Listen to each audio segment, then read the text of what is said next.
I'm going to take it. Good morning and welcome to our council meeting for the 5th of June with another month of the year gone. And this morning, welcome to Bobby, welcome also Martin, and Bobby, I'll hand it over to you to open our meeting.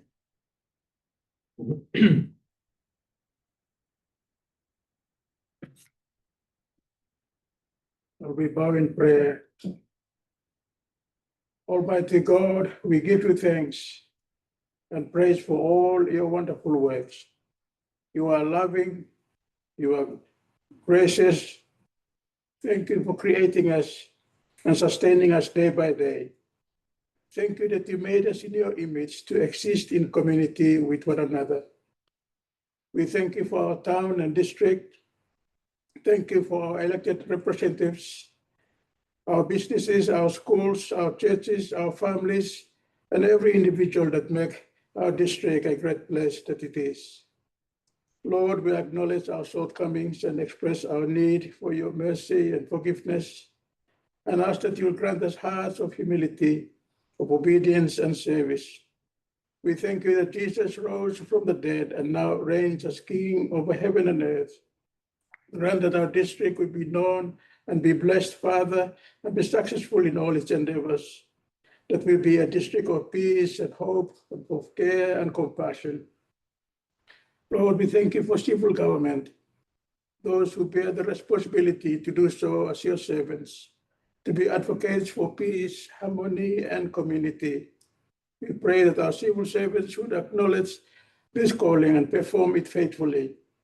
Grant that they would not neglect or abuse their authority, but they would stand firm for truth and justice. Keep them safe, loving God, as they save our community. I pray for this council meeting today. Give the council members wisdom and guidance as they deliberate on the items before them. May every decision be righteous in your sight, for our benefit and for your glory. We pray this in the name of the Father, the Son, and the Holy Spirit. Amen. Thank you. Is there anything you'd like to share with us happening within your community, church community? Yeah, the church is our special week this week or this coming weekend, being Pentecost Sunday. We've started it's a wonderful opportunity for the churches to work together in a combined event. And so we've had a 10-day of prayers leading up to Pentecost that has started last Thursday, running from 4 p.m. to 8 p.m. in the evenings at St. John's Anglican Church. And so that will conclude with a combined evening service coming Sunday. And as churches, we're privileged to have the Bishop Justin Duckworth from Wellington Diocese who will be our guest speaker. So we're looking forward to a wonderful event that the churches can be together again. So it's good. Thank you. Thank you. Thank you for that. And thank you both for the work that you do in our community, and appreciate you joining us this morning. Thank you. Apologies. We've got no apologies, but we have Councillor Hadfield on Zoom and also Lynn Daly joining us on Zoom. So we can go to item 3, confirmation of minutes. There is a recommendation, page 7. Can I have a mover and a seconder, please? Councillor Ford. Your Worship, I move that the minutes of the council meeting held on the 15th of May 2025 be adopted as a true and correct record. Thank you. Seconded Councillor Quigley. Is there any discussion? Councillor Bell. Thank you, Worship. Just on page 10, we could amend Highland's last name to Sharek and cross out Manawatū. And on the Te Tū Mata Ora, there is a macron on the U for 2. Please. Thank you. So with those changes, mover and seconder. Yes, happy. Thank you. Anything further? Put the motion. All those in favour, please say aye. Aye. Against? Motion is carried. Thank you. Declaration of interest. Any items on the agendas today that elected members may wish to declare? None? Excellent. Right, we can move straight to public forum, and this morning, welcome Gary, come and join us at the table. Gary has asked to come and speak to council about parking. So welcome. Thank you for the old phrase. Thank you for having me.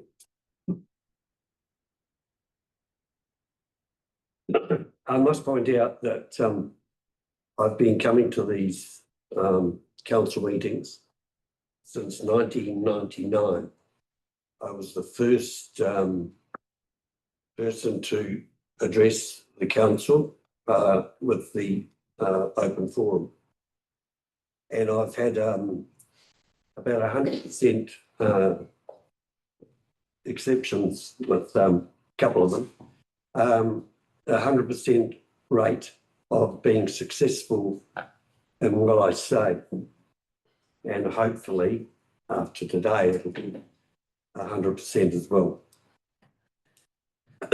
So in September in 2023, I addressed this council on behalf of some of the residents in regards to the parking in Grey Street and Manchester Street.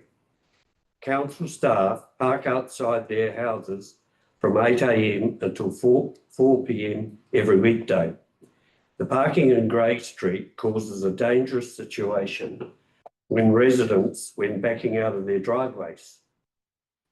There were 2 large mirrors erected on the berm in Grey Street, one opposite the exit from the council car park and one opposite the exit of Council Place. The installation of these mirrors came about as a recommendation from the council's health and safety. At no stage did this committee take into consideration the safety of the residents in the area or the danger of the parking taken out by council staff. Nor did this health and safety committee approach the residents and tell them that the mirrors were going to be erected outside their properties.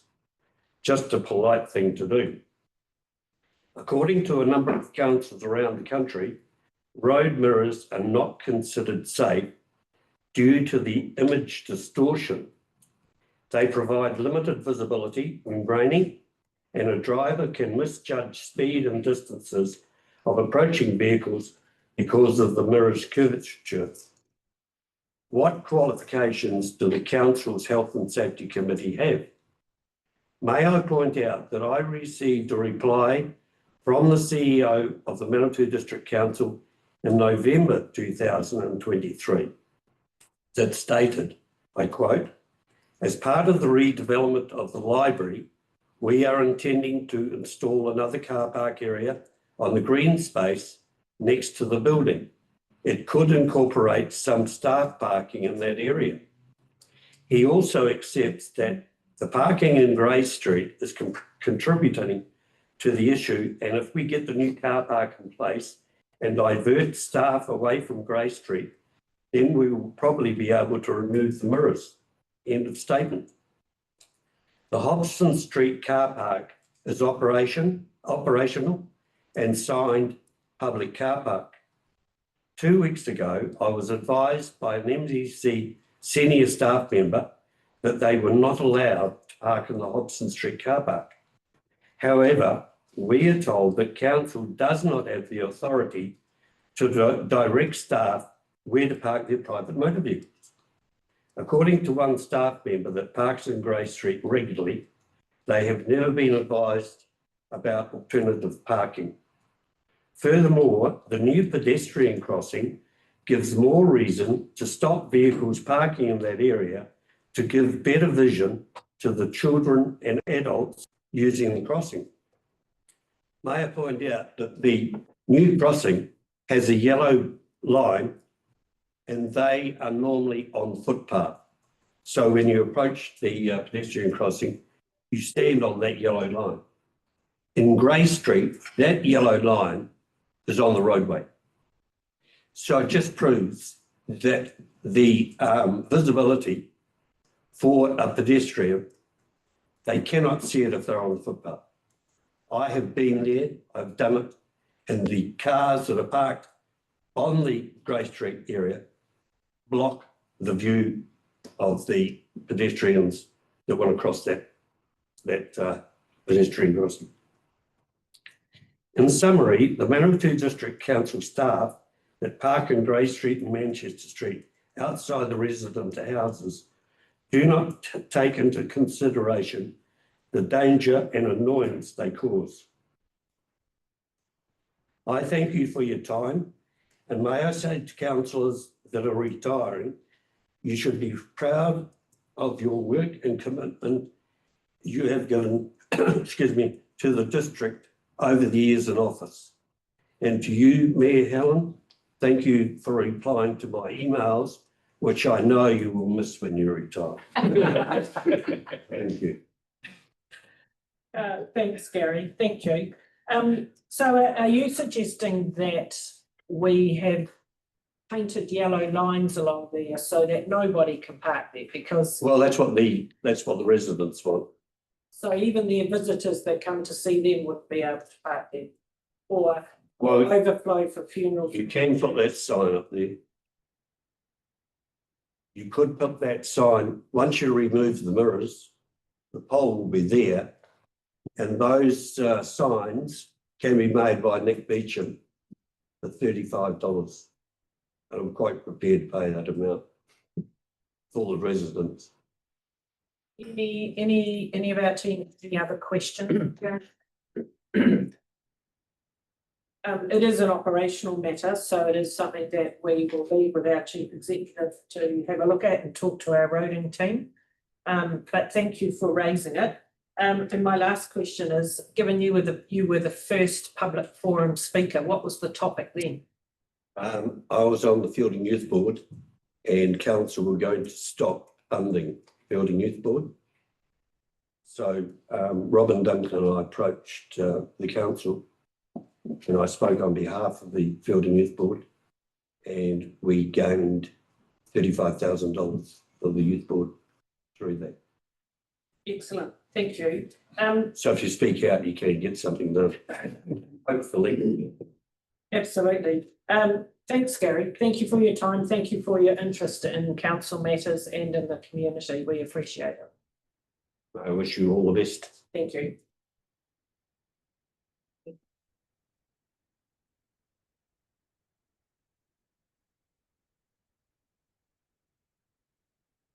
Right, we're going to jump around in our agenda today because we've got timeframes to meet for different speakers. So we're going to 10.1, Awahuri Forest Kitchen Apart Trust Draft Statement. She's not here. Okay, well, we can carry on. Right, we're waiting for one of the speakers. Thank you. So if we go back to the agenda, we'll wait till no presentations, late items or recommendations from committees. And there is a number of community committee minutes that are on the website for viewing. However, let's just quickly go through them and highlights from liaison councillors. Cheltenham, Councillor Corey. Yes, thank you, Your Worship. We met on Tuesday night. Ticking along. They're a bit concerned about spending all their money. They've got a couple of plans in the wind to receive that money, but they seem quite happy. Had a very good Anzac Day parade. Yeah, that's all to report. Thank you. Councillor Blackmore College. Thank you. Two main things for Colleton. Their draft community plan has been put together, and so that is going out for community consultation. So the most recent discussion is really about the best way to do that. And the second thing is Colleton has a beautification plan, very aspirational, which we've been having conversations with various stakeholders about, and the first phase of that is due to get underway soon with a bit of planting on one of the intersection corner opposite Gingerbird with a sign as well. Excellent. It's great to see that community refreshed and moving forward. Councillor We Campbell. need a couple of things to that. In conjunction with the Cobble Bay for Lions project to revamp the playground at the back of the Goblin Hall. Pretty exciting. $10,000 for buy one more piece of equipment. But anyway, it's better than nothing, and the school's got quite a big spend coming up too. Redeveloping their grounds and various things. So yeah, it's quite a bit happening. Cool. Yeah, that's great. Well done. Councillor Underwood, Huanui. Yes, the safety issue around the intersection at Cullerton Watershed Road.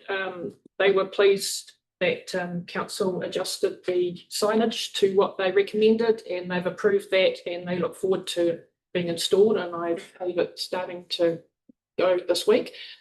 And if I could carry on with Rongatia, is all right. And they were also concerned regarding safety issues on Banks Road.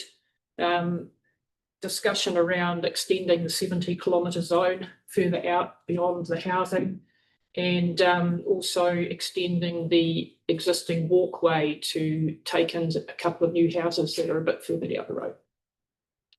Great, thank you. Councillor Hadfield, Rangawahia. Yeah, morning, Your Worship. Hope you can hear me all right. Yes, Dan. Yep, no, all good up in the high country.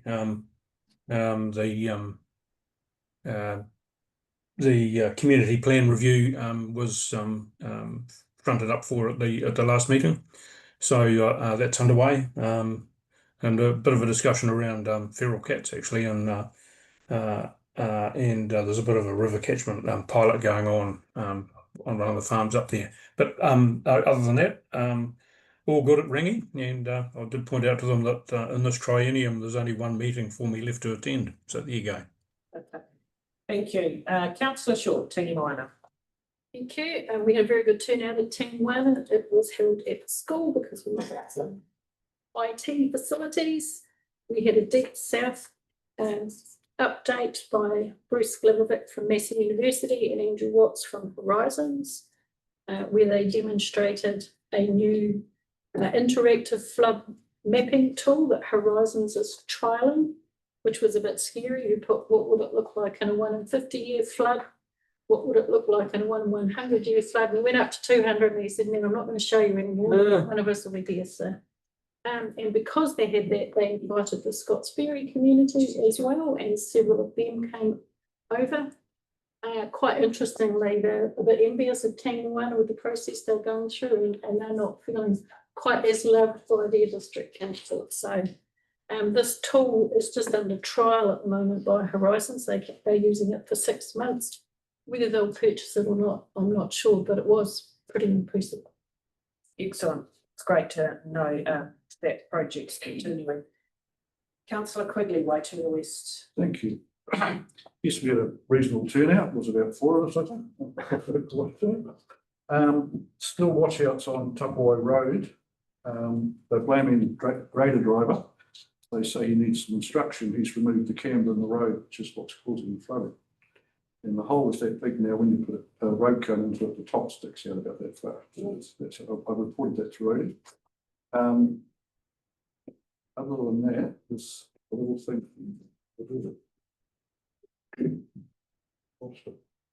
There's someone going around. They want to put they're knocking on farmers' doors. It's an Australian company. They have to put wind turbines in out there somewhere. And they'll end up going to the Bunnythorpe substation. And a chap I've got the details here, the company and the chap to get hold of. And the community committee were quite keen on me giving you that, and giving it to somebody to follow up. I don't know who that somebody is, but Thank you. Thank you for that. Councillor Blackmore, Youth Council. Yes, the meeting scheduled for the 3rd of June was postponed due to a lot of absentee. And the 19th of May I missed, so I'm going to hand to Bridget, Councillor Bell, to get an update on that one. Tuesday. Thank you. Thank you, Councillor Blackmore. Youth Council are pretty busy at the moment. The event's coming up with the youth market, so they just finalised at the Youth Council meeting their wonderful marketing strategy and their poster that they designed themselves. It's very colourful and youthful, so mihi to them. They also are excited for the Rangatahi Youth Awards, and finalising what their taonga, what particular plants that they were looking for to gift to those that would be awarded on the night. They chose their guest speaker and also acknowledgement to the kura kōwhata for joining Youth Council for the first time. and also the ideas of expanding outside of youth council being fielding ag and looking at Hatapolta joining us at stage 2. So those were just some of the topics that were covered on the night. And just a big mahi to all the staff that worked really well with our youth council and keeping them entertained and updated. And yeah, it was a wonderful evening. Thank you, Councillor. Thank you. It's really good to hear that the youth council's going so well and being able to expand and include other youth in the district. Fantastic. Thank you. Liaison councillors, any of you had liaisons in the council inquiry? Yeah, thank you, Your Worship. I'd just like to mention that Te Kawa Rec Centre celebrated 25 years of serving the community. It's really knocking on 26. They had an afternoon tea where the district and those organisations that use it were invited. A very successful afternoon tea. The council spent 40,000 in a planned maintenance upgrade, but the community also raised 25,000 to upgrade the 2 kitchens. They spent a lot of time and energy upgrading the other parts that the council hadn't done. And yeah, we're very thankful for what the council has provided, but the hall is being used very, very well. There's a lot of people going through it. It's used 5 or 6 times per week on different activities. So it's a great asset to the community. And I would endorse that. I attended that afternoon tea and the kitchen is outstanding. It's commercial kitchen standard now with the huge ovens, thanks to Central Energy Trust. And also the history that they shared about how the centre even started, the commitment from the community, and still a few of those guys that were on the original team involved. So well done to Rocketeer. Yeah, they had a couple of weeks to raise $100,000 from the community, and they raised 120 in that time. So yeah, they did very well. Yes, I was interested in that. I don't know if it's correct, but they said they came to council seeking funding, and the council said, if you can raise $100,000 in 2 weeks, we'll support you. And they did. Yes. 120 they raised. So so well done. Great example of the partnership working well. Marae liaison councillors, any updates since our last meeting? Councillor Bell. Thank you, Your Worship. I just want to give the opportunity in this slot to acknowledge 3 Marae in particular that were one of the 5 sponsors that sponsored Portatini in the weekend on Sunday. Portatini was an event that was given to our communities from Whanganui to Horowhenua to Tararua, and 5 of the sponsors, 3 of those were our local marae, so Aorangi marae, so Councillor Coring, yours, Councillor McFadden, Taumata Tara, and Councillor Underwood, Te Tikanga Marae Committee were the financial sponsors and also were the wonderful workers in the background that gifted it. It's also this opportunity that I want to thank our council for joining Tararua, Rangitike, Palmerston North, Horowhenua as the governance team for providing information about local government at this event. It was a wonderful event, and actually 2 of our adult performing teams, whakapapa, they had connections straight to Manawatū. So I was very much not at all humble on Sunday, acknowledging to Tararua and PNC that they were all ours. From the sponsors to the performers to the most handsome council was MDC. So yeah, tino whakahihi, extremely proud. Well done, well done. Thank you.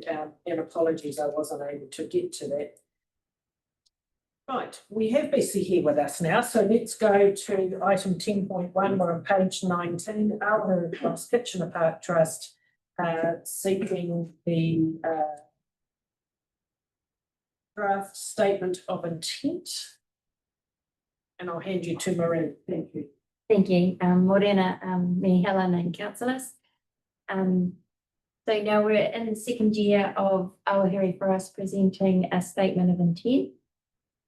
So the trust and officers have met together to discuss the performance targets on pages 29 to 31 and work together to make these realistic resources that are available to the trust. A key update from last year's statement of intent is in expectation 5 regarding education. The children's education program was closed earlier this year following the contractor who delivered this passed away. Education moving forward is more passive, with the focus on website content review and forest plant species signage, working to increase knowledge-based information on the park. So if there's no substantive changes required, council are also asked to agree that the statement of intent could be approved as the final version. It's substantive. Excellent, thank you, and just acknowledge the huge amount of work that's gone into this by Marie, your team, and also Bessie, you in particular, and your team. Bessie, is there anything you'd want to add to this? No, I don't. But one of the things that I just want to put a context around, as you will note that the plant numbers that we're aiming for this year are about half of what we did last year. The reason for that is we need to manage aftercare of planting and stuff like this, and it's about purely, do we have enough energy and grunt to keep the planting level up at that? We made a clear choice to drop it to about 50% because we just need to focus on maintaining what we've got. So if people are looking at that and they're wondering why, it's the only real big thing in it. Right, thank you, good decision. Thank you, let's open it up for discussion. Any questions, comments, councillor Black? Thank you. Bessie, I was just interested in a comment around the Phragmites control, given the difficulty with funding for that work and how that might impact the targets that you've got in there. These targets, the only area that it will impact is under the weed management.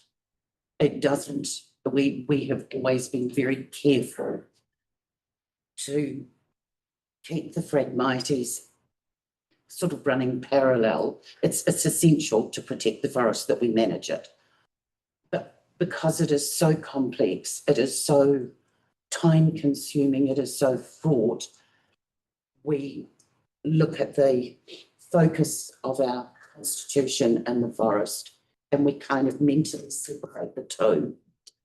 The Phragmites is fraught right now today. I still have no funding for the next year.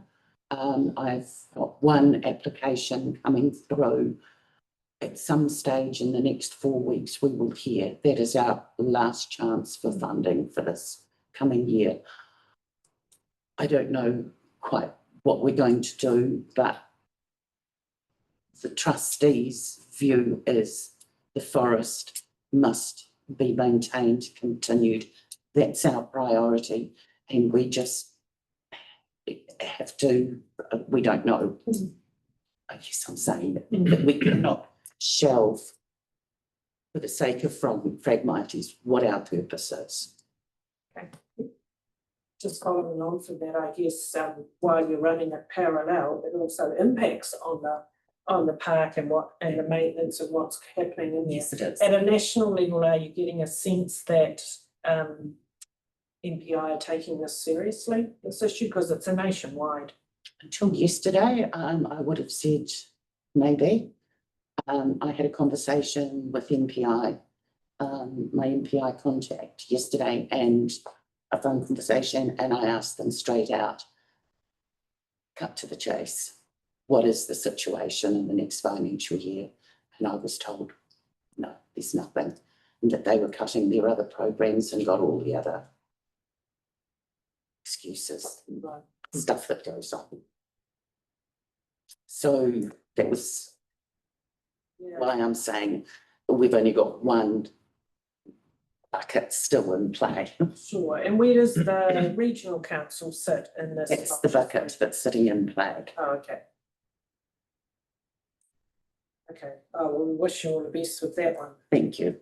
Any further questions, comments on the draft statements? No, we have had good discussion around this in the past. So we go to page 19, there is a recommendation there. Can I have a mover and a seconder, please, Councillor Ford?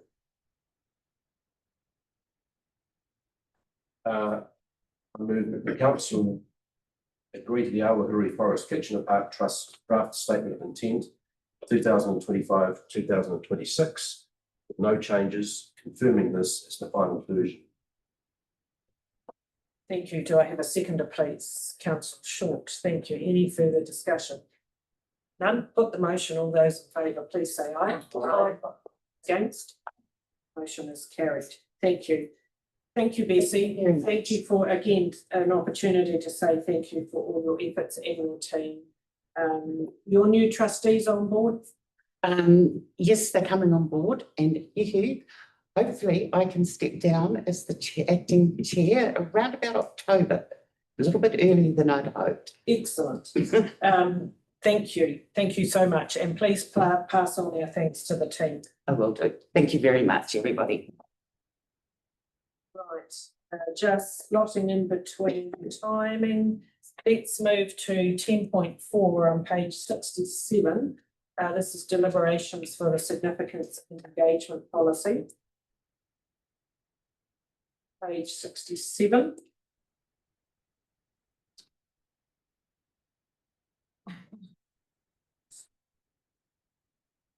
Ash and Francis going to take us through this. Recall that we heard the submitters and received the submissions at the last meeting, and this is now deliberations seeking to then go through to adoption. Yes, perfect. Thanks, Your Worship. Yeah, so we, as you mentioned, we did consultation throughout April and the start of May. That was just hosted on our website and in the district news as we normally do. And we also met with Chair Court there to get their feedback in person. And we also promoted the consultation through the Multicultural Council in Palmy, who, you know, they had their network, so they sort of pushed it out there as well. So I would suggest that the way we go through it is through table 2, which is explained more fully in attachment 2. So that's the list of specific changes that have been requested. They're all currently listed in the recommendation, but if there's general agreement that you don't want a particular thing, then I'll just take that out of the recommendation. This is just signalling what you would like in the amended policy. We don't actually adopt it until the 19th, so it's another opportunity to think about it again if needed. So if you're happy with that, I'll take us through that part of it. Thank you. So we're on page 70, and this is table 2, as Ash said, the request changes from submitters. And the team have come back with their recommendations. However, on item 1, there's no recommendation from officers suggesting it's best determined by council. And if you recall, the speaker was requesting that we replace the word equality with equity in the engagement principles. And I think given there's no recommendation there, it is something that council needs to give direction to our team to finalise this. Is there any comment, questions around this, Councillor Quinn? Yeah, thank you. Always, yes, I'm against this. You can legislate for equality. You can't legislate for equity. Now, everyone has the same opportunity, but you cannot insist that they are all the same. Now, people are people, they have different skills, different attributes, different qualifications. And that introducing equity, I believe is wrong, and it should stay out of it. Thank you. Any Councillor Blackmore? Thank you. Perhaps just offer a different perspective on that issue. When considering this, and I had a look at kind of what definitions are included here, I view equality as the outcome, the vision, the aspiration that we have for our community and our society, and equity is the process for getting there. You cannot have equality without the process of equity. So I'm very supportive of this change. As part, you're talking about as the outcome, but you're saying given that it's in the engagement principles. Yes, because this document, this policy, which is not legislation, guides our process. And I'm saying that equity is the process to get to equality. Thank you. Councillor Underwood. Thank you. On page 115, under inclusiveness and equality, that first bullet point under council will fairly identify and distribute costs and benefits to ensure comparable outcomes. To my mind, and the definitions I've been reading, that is describing equity anyway. From equality, everyone's given the same resources. With equity, the resources are distributed with the ones who are in more need getting more, and that seems to describe that to me. Fairly identify and distribute costs and benefits. So that is indicating that not everybody is going to get the same benefits. I also question the word ensure, because again, that's saying we're going to ensure comparable outcomes. And in the definitions I was reading, it said not whether your policy is equality or equity, neither of those are going to ensure the same outcomes for everybody. And I think when you put ensure there, it indicates that something is going to happen. And I think it's a word that is too much. That's not concentrating on its meaning. So you were talking on the word ensure, which is up above inclusiveness and equality in the principles. Is that where you're suggesting we should revisit that? It's in there. In the council will, in that second column, yes, that first bullet point says we're going to ensure comparable outcomes. I don't think we can say that because with equity or equality, you as Councillor Corey was saying, everyone's got different skills, different backgrounds, different resources of their own. We can't ensure that they're going to get comparable outcomes no matter what we do. But I believe from the definitions I've read that that bullet point is describing equity rather than equality anyway. thank you. Any further comments? Councillor Bell. I'm reflecting back to all that Deputy Mayor Palmerston or Deputy Marshal Lott talked about from a Māori perspective around how we see equality and equity. One of the things she spoke about was how equality can sometimes assume that everyone has the same opportunity. And equity is the responsibility that we have to each other to ensure that the opportunities are met regardless of whoever is in the community.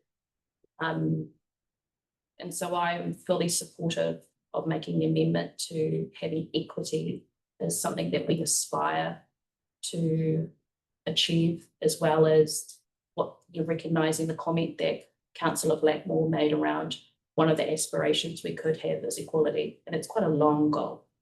It can't be achieved now. It's not a short-term thing.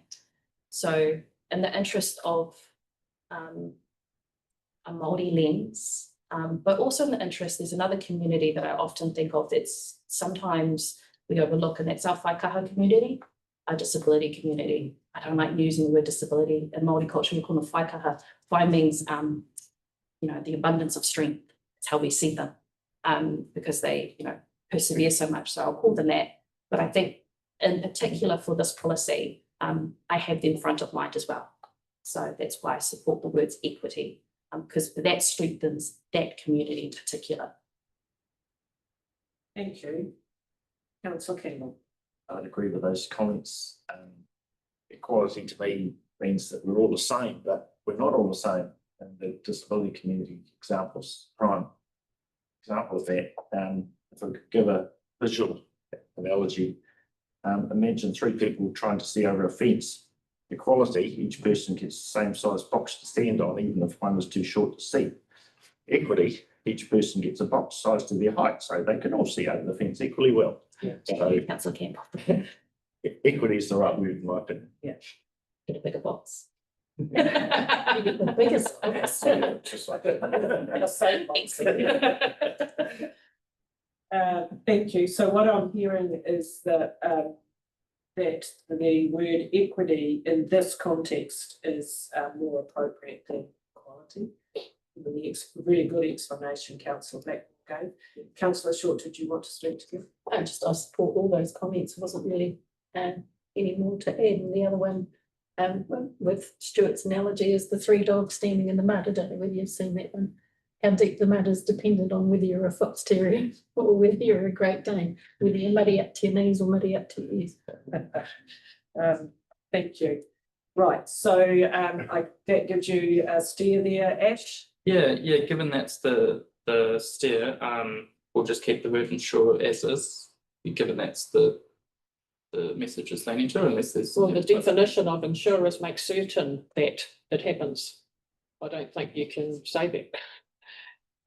So we've got, I mean, we can replace it with another word. We could use support or foster, or something perhaps more appropriate. Yeah, I would tend to agree with Councillor Underwood's comments there. Councillor Ford. I agree with Councillor Underwood's comments, and I'd say something along the lines of aim for, because we are aiming for quality, but we'll never get there. But we should still aim for it. Sure. Yeah. Thank you. Thank you for that discussion. Now, is there anything else in those requested changes, given the officer's recommendation? Is there anything in there that anyone disagrees with or wants to speak to?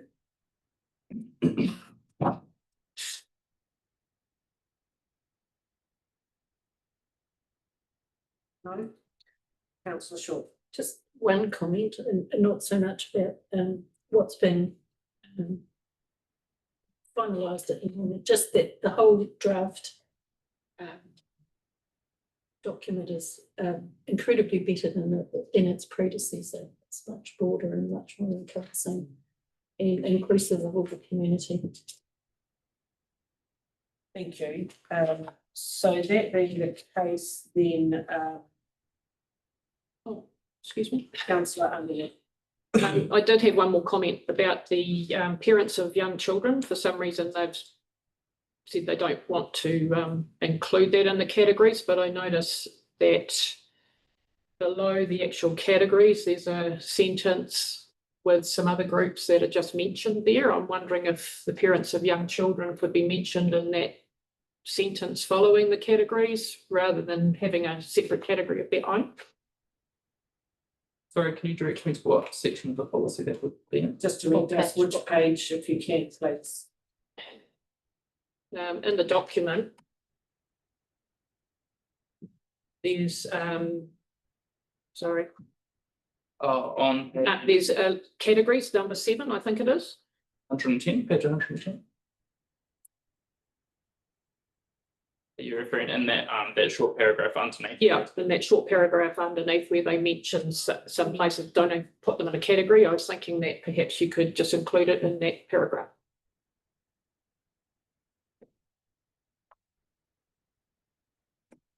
Councillor Shaw. Could we perhaps broaden that to parents/caregivers, because there are many children being raised by someone other than their parents, their grandparents or extended family, and that's fairly normal in most other documentation through social services. Thank you. Right, that's that one there. If there's no other further comment or changes, we can go to page 67.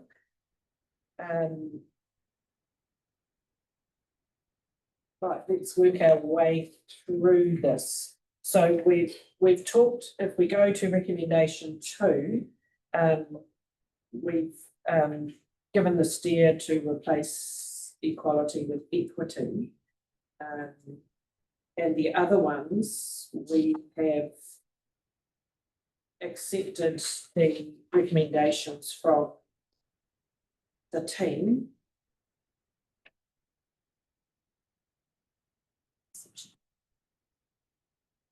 And the addition on I to add parents, caregivers, to be added not in section 7, but in.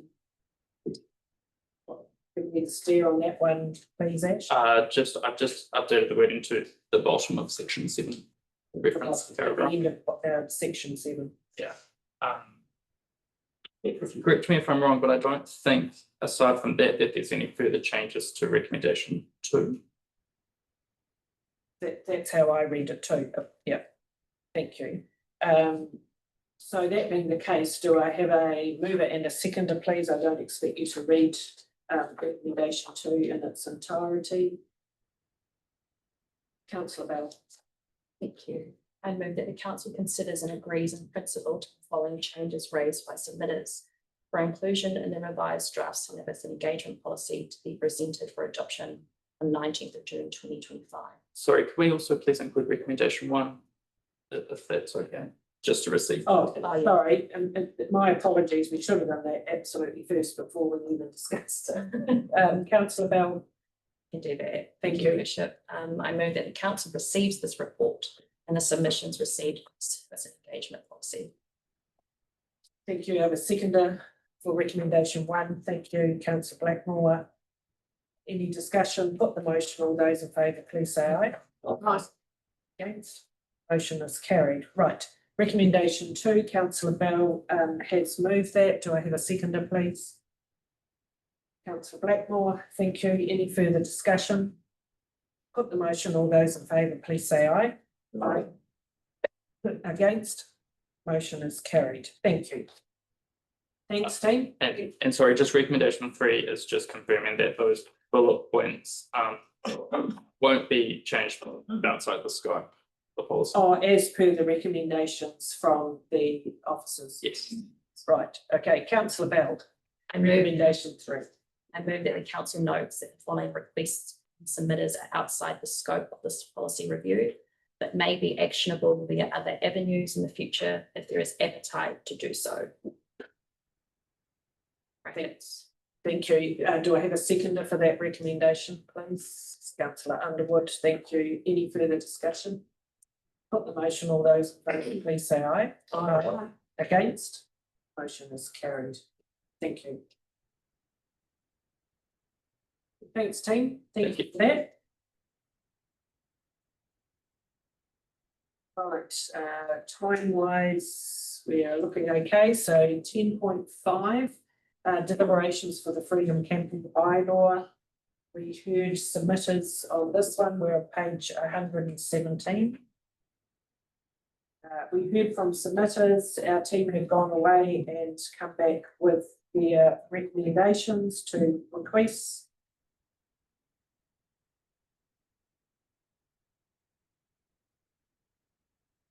Thanks, Lisa and Francis. Good morning, Your Worship, councillors and colleagues. So there's 2 purposes to my report today. The first is to present the submissions received on the Freedom Camping bylaw, and the second is to make decisions on matters raised in those submissions that will guide the drafting of the proposed Freedom Camping bylaw that will be presented to you for final decisions at the 19th of June council meeting. So just a quick recap on where we are in the process. So we resolved at the 19th of December 2024 council meeting that a bylaw is still the most appropriate tool to manage freedom camping in the district. The draft bylaw was presented to council for approval to publicly notify at the 20th of February council meeting. We consulted from the 27th of February until the 28th of March and received 18 submissions. 2 submitters spoke to their submission at the hearing on the 17th of April. Since that hearing, officers have been evaluating the matters raised in submissions and developing suggested changes to the bylaw to address these matters. So table 1 of my report presents each submitter requested change and the options available to council to respond to the request. The management recommendation in the far right-hand side of the column of this table corresponds to the report recommendation. Annex B of the report provides additional information on each requested change, including the factors in support of the request and any limiting factors. Where relevant, the table also includes a re-evaluation of the site assessment scores for that local authority area. Also detailed in Appendix B is how the change could be given effect to in the bylaw and a management recommendation. So this information is in a separate table as it would have been too big to try to combine all of the information into one. It's worth noting that Table 1 and Annex B include one officer requested change to the bylaw. So this recommended change is that Sense and Domain be reclassified as a Schedule 3 site for self-contained and non-self-contained vehicles. While this change was not specifically requested by submitters, it's recommended for consistency in the way that we manage similar sites that have public toilet access. I'm proposing that we go through each submitter requested change and then pass the corresponding resolution. And should council disagree with the management recommendation, that would mean that we would need to draft an alternative recommendation and pass that instead. Just before we sort of press on with going through them, I just wanted to draw your attention to the risk section of the report. Given the litigious nature of freedom camping bylaws, there's a detailed analysis of potential risks in section 4 of the report. A key consideration was whether any of the proposed changes to the bylaw would be so significant as to warrant re-consultation on the bylaw. And as noted in paragraph 4.5 of the report, we need to take care when deciding whether that proposed change might impact on others, and therefore whether council should provide an opportunity for those affected to give feedback. Table 2 of my report evaluates each proposed change and whether council could reasonably make that decision without public consultation. In my opinion, none of the management recommended changes have been identified as being so significant a departure from what was reasonably anticipated in the draft bylaw that further consultation would be required. However, if council disagrees with the management recommendation, such as choosing an alternative option that involves identifying new areas for freedom camping adjacent to existing residential areas, for example, council would need to consider whether such a change would be reasonable. So now I'm sort of happy to take you through each of those requested changes in the table. I think, do we want to pass? Yeah, should we pass recommendation 1 first? And Yeah, that's, thank you. So if we go back to page 117, recommendation 1. Can I have a mover and a seconder, please, Councillor Blackwell? I move that the council receive this report and the submissions received on the draft freedom camping bylaw. Seconded by Councillor Ford. Any discussion? Put the motion. All those in favour, please say aye. Against? Motion is carried. Thank you. Thanks, Lisa. Okay, so if you now want to move to table 1 of the report, this takes you through each submitter requested change to the bylaw and the options on the table this morning. So the first is to review the prohibition of freedom camping at the Tingamoana Estuarine Reserves. So submitter 1 requested this, and the management recommendation here is that we provide for freedom camping for self-contained and non-self-contained vehicles at option 2C, which is the road berm just outside of the reserve, and that no site-specific restrictions such as number of vehicles or nights be included in that. We did evaluate options within the reserve, but given their proximity to native planting and to the Horizon Stop Bank, my recommendation was on the road reserve. And the reason that we haven't identified it for tenting is because there is no formed curb that would prevent vehicles, from entering there. And it just, from a health and safety perspective, my recommendation is only vehicles. Councillor Shaw. Thank you. I'd just like to thank Lisa for allowing the Tingamoana Community Committee to give a second opportunity to comment on these at the last meetings. And they're happy with the 2 recommendations for the camping areas beside the playground and this one here at West Square. For consistency, shouldn't we just make them both the same length of time, because the one by the playground is for 2 nights only? It's not, it's for 2 vehicles only. 2 vehicles, does it? Yeah, it's not, there's not a limit on the nights. There was there was some of the feedback from the Tingamoana Community Committee did want to restrict the number of nights, but the clause that limits the number of nights sits within the body of the bylaw, not within the schedule. So if we did wish to restrict the number of nights you could stay at that site, that would need to be a site-specific restriction. And I just didn't feel that there was anything different about that site that would warrant that different treatment, but it's not my decision. So just following on from that, so why are you suggesting we have no limit for how many nights and yet we do in other places? Every site, through you, Worship, every site has a 5-night limit. But people can apply to council to extend that length of stay. The previous bylaw had a 3-night limit, and through the last review, we extended that to 5 based on people's feedback that they wanted more time. Yeah, so it's currently for all sites that sits at 5 nights. Thank you. And they were supportive of no parking at private road berms outside private property. Thank you. So we're hearing that we're generally comfortable with that one. Yes. Yeah. Do we want to pass the recommendations as we go or at the end? Let's do them at the end. So the second is the alternative freedom camping in Tangamoana, so looking at the Allison Reserve car park. And the recommendation there is that we provide for a Schedule 3 site for self-contained and non-self-contained vehicles in the car park, and that's limited to 2 vehicles per night. Everyone happy with that one? Thank you.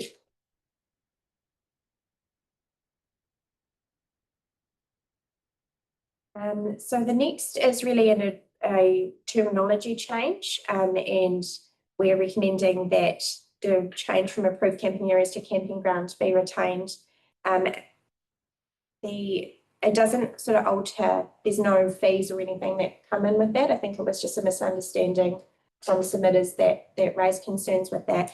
It's that there is a new definition of camping ground in the Freedom Camping Act, which covers all paid sites. So there was no need to differentiate between approved camping areas and camping grounds, because all of our camping areas are camping grounds. They fit that definition. So it was just a duplication in terminology.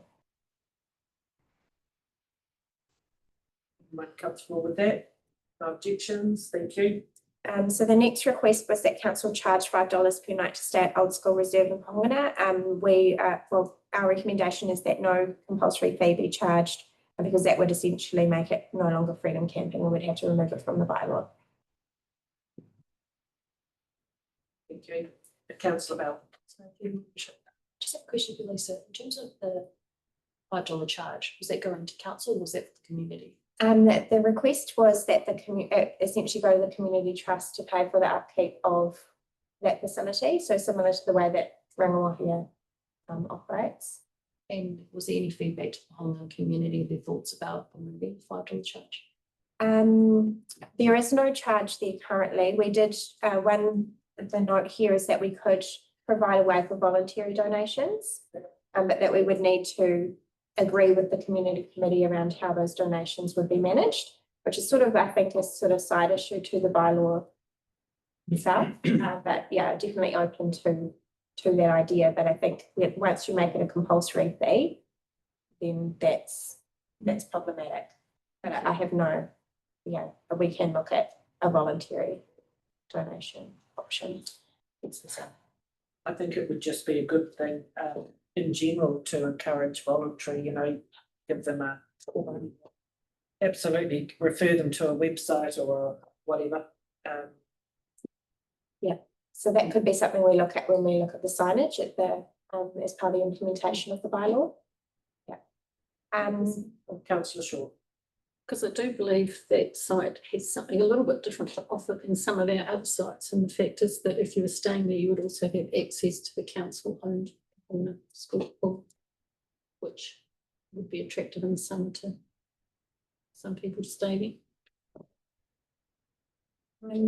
So the next one is that the Old School Reserve in Pongana only provide for self-contained freedom camping as there's no potable water supply.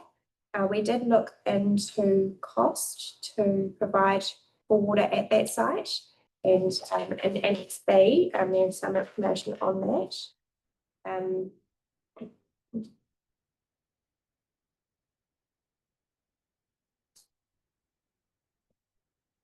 So Green by Nature provided us with a cost estimate for a potable water supply from the existing bore, and that was $12,500. We're also seeking a quote for a a water tank, a new UV filtration system, but we haven't received that quote back yet. But at this point in time, there are several sites where we don't provide potable water.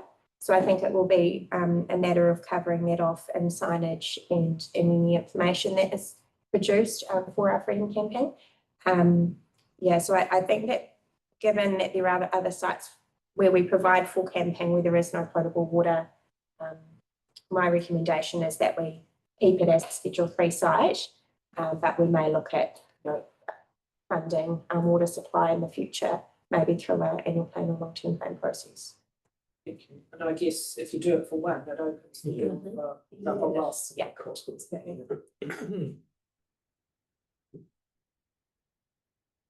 So the next request is that the maximum length of stay at the Pongana Old School Reserve be changed from 5 nights to 3. My recommendation is that we retain the 5-night limit because it does sit, elsewhere in the bylaw. But I don't know why we would limit the number of nights at this particular site, given all sites are 5 nights. The next is to define a designated camping area at Old School Reserve, because there was concerns around, if people were to camp on the access way or right next to the existing residential areas, that might cause some concerns. I'm not recommending any changes to the designated Freedom camping area, which is essentially the entire reserve area. And my main reason for that is that this has a history of being used as a Freedom camping site, and I'm not aware of any issues up until this point. I think if we were to move certain areas where people could stay within the reserve, it would be quite hard to police that given its remote location. So I think I'm sort of relying here on common sense, but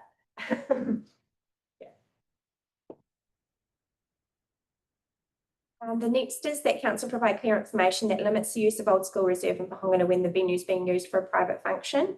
I did look into this, and clause 8.1L of the bylaw restricts camping when an event is on, but that's managed through the events application process. So that's a separate, that's separate from this process, and that we could, I think that's the most appropriate way to manage this. And then how's that managed from a visibility point of view on site? I would say that it would be probably through the publicity of the event, so probably something on the website. I'm not sure. I wish I had people here that would be able to answer that for you. But I'm just thinking in theory it sounds good, but in practical terms, is it completely doable?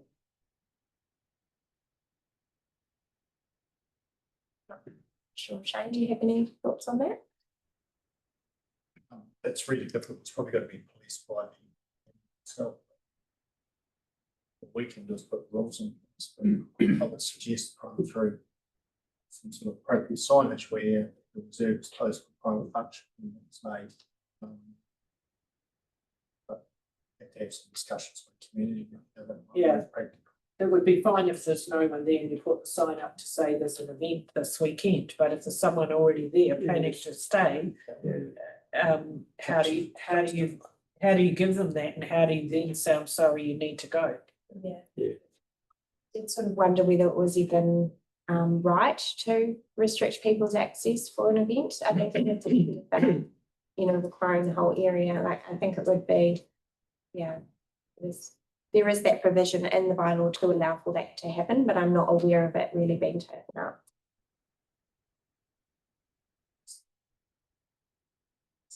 Yeah, that's right. In discussion with the community, how that gets managed. Councillor Belsby. In the case of Rangiwaki having an event which took away all of the place for motorhomes, that we did it, or Sally Drew Hopkins did quite a intensive signage saying, this day is, you won't be able to sort of stop like you usually do. So there is a way around it. If you're having an event, you can help communicate that it's not available for camping. And that could be agreed as part of that event application process, is actually the signage that's required to let the community. Even if that sign is up 5 days prior, that takes care. What's that 5-day limit anyway? So we can look at that as Thank you. Okay, so the next is that council provide for non-self-contained vehicles to Freedom Camp at Tamana Park. We've looked at different options. So one option that was considered was the Campbell Street Road Reserve just outside of the gate, and the other was next to the Campbell Street toilet block. And the recommendation here is that council designate the off-road car park just inside, just to the east of the Campbell Street toilet block as an area suitable for non-self-contained vehicles. I did get some more information from our officers yesterday around the toilets at Tamana Park.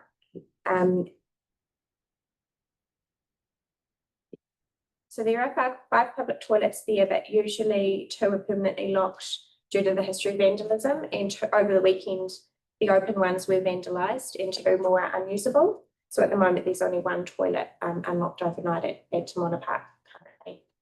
That is, they are, and I had previously thought that they were locked overnight. They're apparently unlocked, but they do have, sometimes out of action due to vandalism.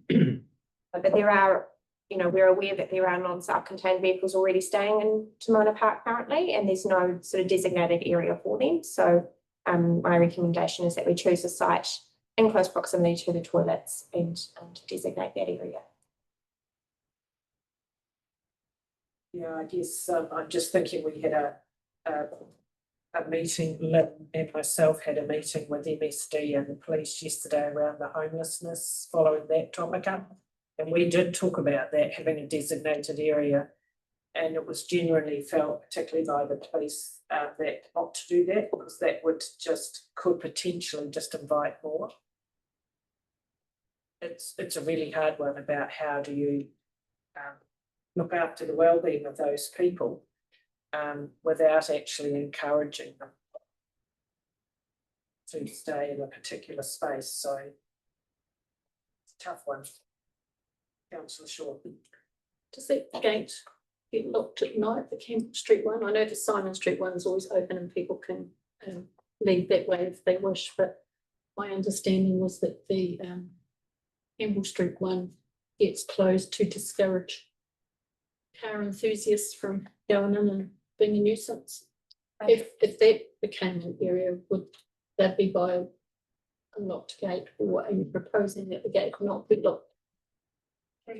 Worship, we're not proposing to alter the locking of the gate, which, as you rightly say, is locked at night, and because there is an alternative access out of the reserve to the north. So, yeah. And also ask, is there any comment on who might be vandalising the toilets? We shouldn't make the assumption that it's the people staying in the park. It might be, other residents going through, kids being stupid, that sort of thing. Yeah, through your worship. Yeah, it was more, I wasn't raising these points to suggest that anyone was, as to who was vandalising them, but I guess it's just more for awareness that there are issues with vandalism of those toilets, and at the moment there is still a toilet available, but we could get to a point where there are no toilets functioning in that location, and at which point having non-self-contained vehicles would be. Thank you. Given that this is in the recommendation, can I, given the other conversations that we're having around homelessness and this, can I suggest that we leave that one on the table about whether we designate an area or not? I think it needs further discussion with the police.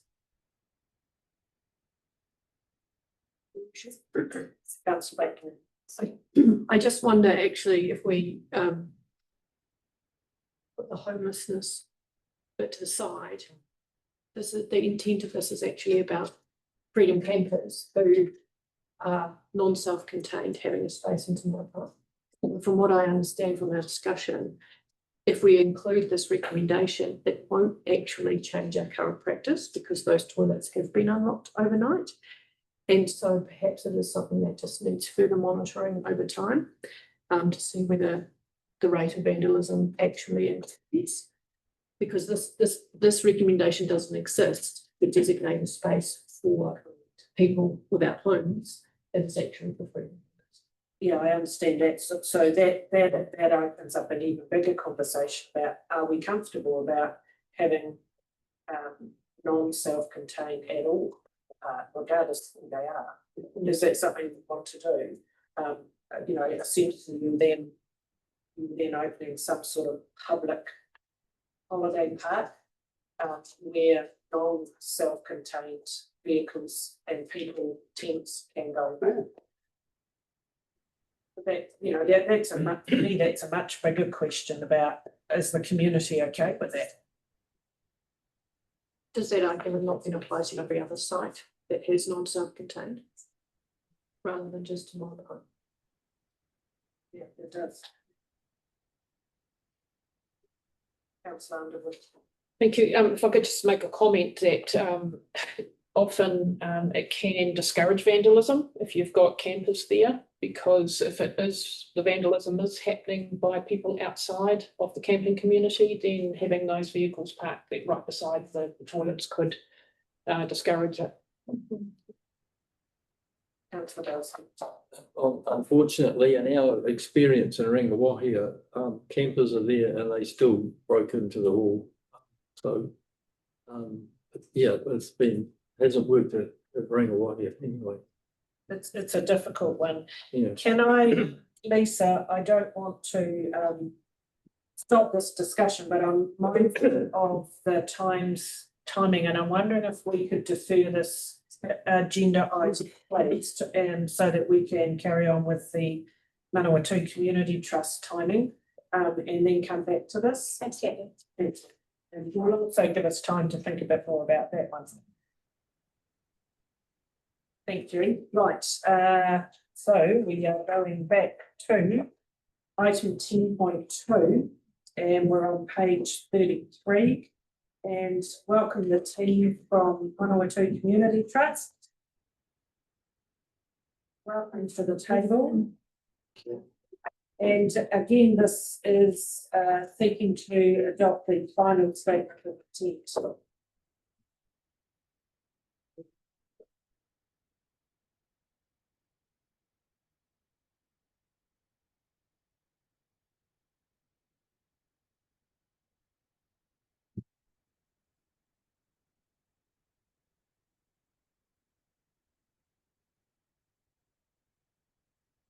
We've got the full team. That's all right. We need a background. Yeah. We can move along.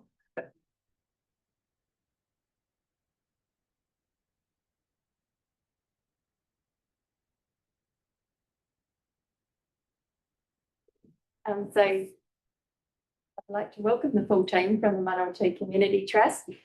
Just introducing everyone, so you'll know Liam, who is the chair, and we have Tyson, who we're also recognising today a bit later, Alan Davey, Joanne Shortall, Tracy Hunt, and so that make up all the trustees on the board, and we have Teresa, who you know as the CE, Victor, who looks after the accounts, and Phil, who looks after the maintenance side, and Sarah, tenancy. Excellent, thank you, and a warm welcome to you all. So we have the document, the final statement of intent, and we're seeking today agreement from council for this document for the coming year. We have discussed this previously, but let's open it for, firstly, are there any comments from the Community Trust in regards to this document? And then open it up for discussion. Thank you, Your Worship, and councillors for the opportunity to present the SOI. So we're quite pleased and excited with our progress, and we're quite confident around the targets for those three outlying years. And open for questions. Excellent, thank you. Right, open it up for questions, comments in regards to this document. It is pretty straightforward. We have been through it when it was in its draft format. Councillor Blackmore. Thank you. Just really following up on that comment about the confidence with the targets. If there was an aspirational target, probably putting you on the spot here, for the trust, what might that be? Well, I think our target of 250,000 by 2030 is fairly aspirational. And that's something that we talk about at every development committee meeting and so the board meeting. So there's lots of challenges around that, but we remain committed to supporting. Okay.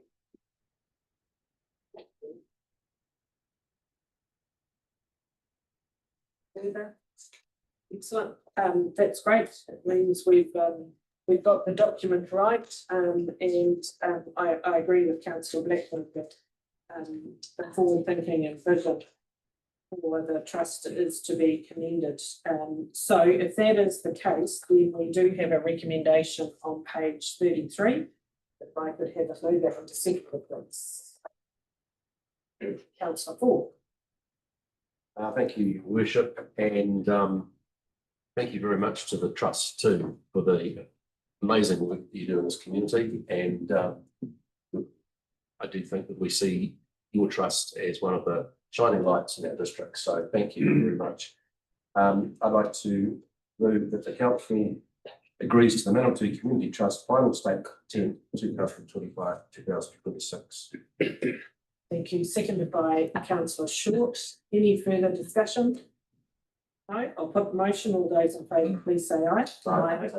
Against? Motion is carried. Thank you. Yes, congratulations. Well done. And so we will now adjourn and we're going to join with the Manawatū Community Trust for morning tea. Thank you. Our meeting.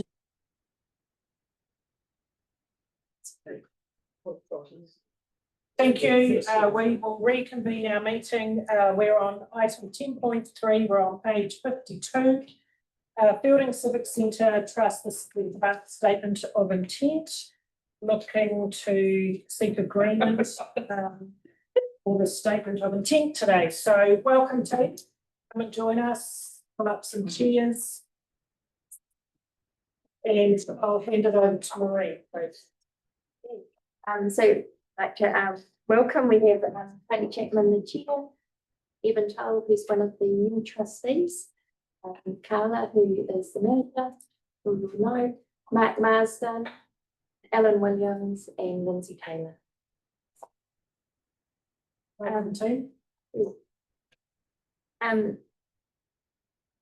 So the introduction of the statement of expectation, statement of intent process for the 24-25 year was paused when it became apparent that the trustee and lease agreement needed refreshing, as I'm sure you all recall. So both these documents are now updated. A statement of expectation for 2025-26 has been agreed, and we now have Building Civic Centre's draft statement of intent in response to this. We're asking if there's no substantive changes required that council are asked to agree the statement of intent as the final version. And also just noting that there's footnotes which highlight some of the targets might be affected by the strengthening, remedial and centre upgrade works that are required. Lynn did want to make some comment on this, and she's online but not well.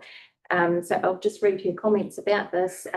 The statement of intent acknowledges that work is needed in the facility and that this work may have an impact on the trust's ability to meet the targets in the statement of intent, which is understandable. And the trust will be able to report these impacts, if any, over the coming 12 months. Sam Kett has reached out to the Regent Theatre, who are working through similar constraints, and asked if they're happy to share their communications on the impact and the constraints for their bookings and users, and we will share this information with the trust. This is a demonstration that it's not unusual occurrence for buildings and community facilities in New Zealand. And I'll just hand over if there's any comments. Thank you. Thanks, Marie. Tony, hand it over to you and the team. Any comments you want to make on this document? No, other than it came as a bit of a surprise to us. When we were first drafted this, we were told that our building was likely to be stickered, so we had to have another go at it and get it back into a position where we feel comfortable about what we're trying to say to MDC and what we're trying to say to the community. The only comment, Marie, I heard you say in that information was about over the coming year. I know this document is talking about the coming year, but I was also thinking we need to be realistic about work that potentially needs to be done, agreed, funded, etc. Would take a lot longer than 12 months. Yeah, good. And so there is going to be a presentation to council in July about what that expected work may be and the options. Thank you. Thank you. So any comments from any of the other trustees? Carla, anything that you wish to highlight, raise from this? I think that just going forward, you know, in the near future, there is going to be ups and downs and you know, things may not work how they are on a piece of paper, you know, for this document. So, you know, there's quite a bit of going to have to be flexibility about what we can achieve and what we can't achieve. Yeah, and I totally appreciate that and understand, and that is going to be frustrating for all parties, but that's the reality that we're facing, not only with the civic centre, but our whole town centre's got similar issues. Thank you. Right, open it up to elected members. Any questions, comments on the document?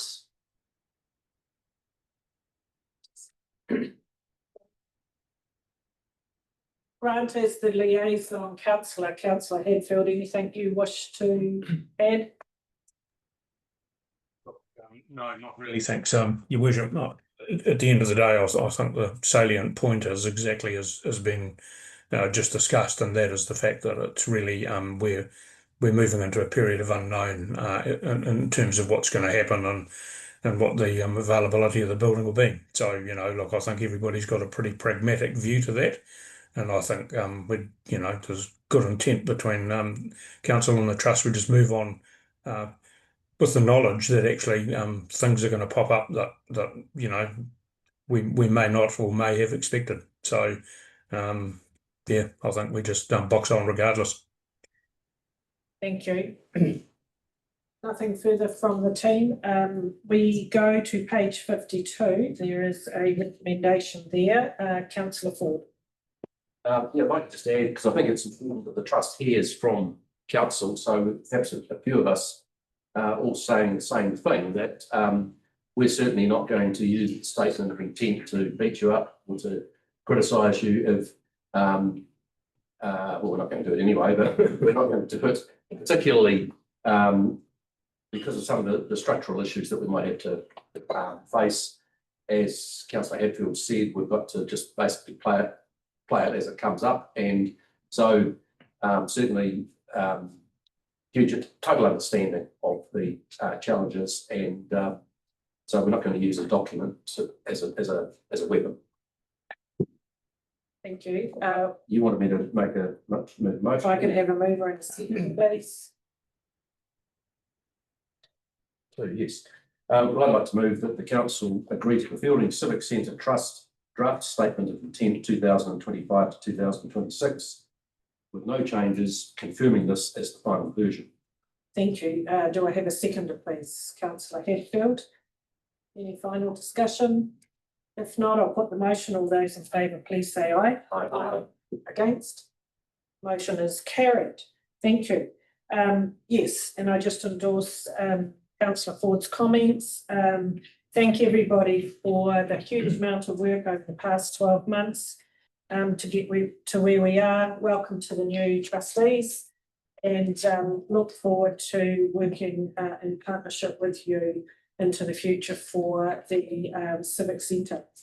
So thank you very much for joining us this morning. Thanks for your support. Thank you very much. Thanks.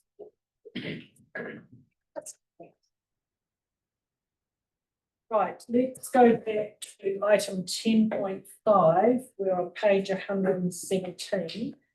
And we're going through each of the recommendations.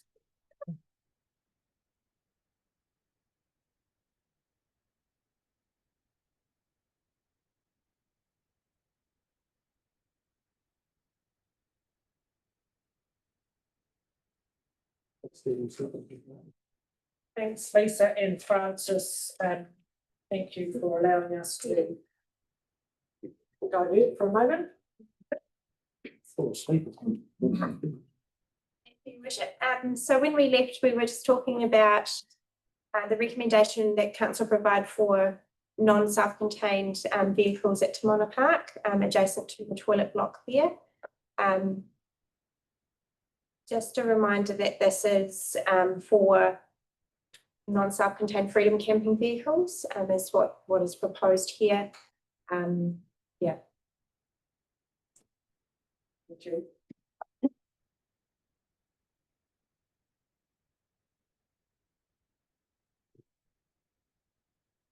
And I might sort of add that the next recommendation relates to tenting at Tamona Park, and the recommendation there is that we do not provide for freedom camping in a tent, because we have not been able to identify a designated area suitable within proximity to the toilets.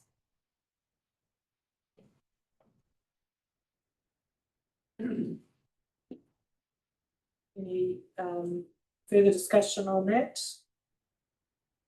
Councillor Underwood. Just a question, with roof tents becoming more and more popular, how does that work? Because it's a vehicle with a tent on top kind of thing. Through Your Worship, my understanding is they're treated both as a tent and a vehicle under the legislation, which I think would complicate enforcement. But I guess if they're in an area where non-self-contained vehicles are allowed, I think it would come down to probably the officer's discretion of it. Yeah, true. Because I suppose they either sleep on the roof or they sleep in the back of the vehicle. Yeah,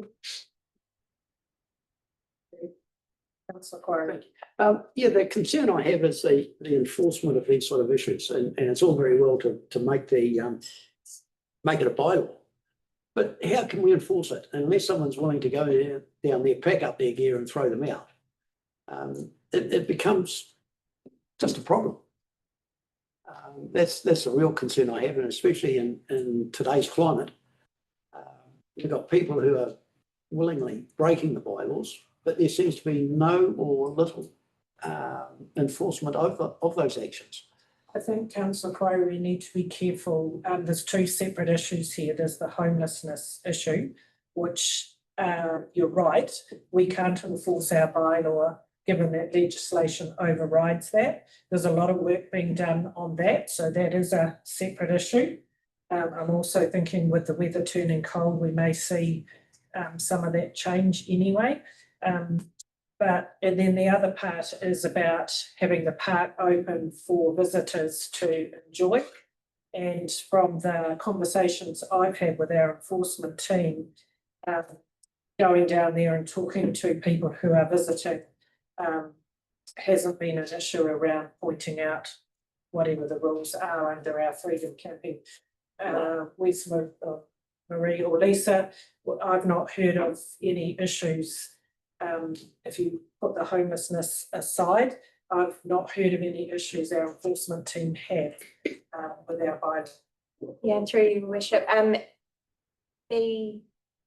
My understanding is that generally, most of the time, if an officer directs somebody to relocate because they're in an appropriate location, that is not an issue.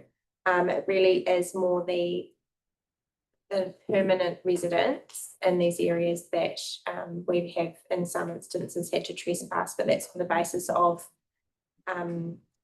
behavioural, not being in the wrong place necessarily. Thank you. So just, so my understanding is, if you state that you're homeless, the bylaw doesn't apply. So does that apply whether you're in a vehicle or a tent. So we can say, we don't have any tent sites, but if you're homeless, that doesn't apply to you. Fine. Correct. Right, thank you. Let's move on to the next one. Okay, so I'm just for my checking, so are we supporting of providing a non-self-contained vehicle area at Timona Park? Okay, and the next recommendation is that we do not provide for freedom camping in a tent at Timona Park. That one's okay as well. The next is that council extend the area for self-contained freedom camping for vehicles to stay at Timona Park. So currently there are several car park areas that are identified specifically that go along sort of the riverside of Timona Park. Our recommendation is that no additional areas be designated for self-contained vehicles. We think that there is sufficient space there for those vehicles. They tend to spread out, and if they were to locate in the areas designated, they would all fit in it. Anything, any views contrary to that recommendation? And the next is that non-self-contained freedom camping be provided for at Compulsion Domain. And we visited the site, and the public toilets are at the opposite end of the domain from the car park area. So our recommendation stands that we recommend only self-contained vehicles be allowed to camp at Compulsion Domain.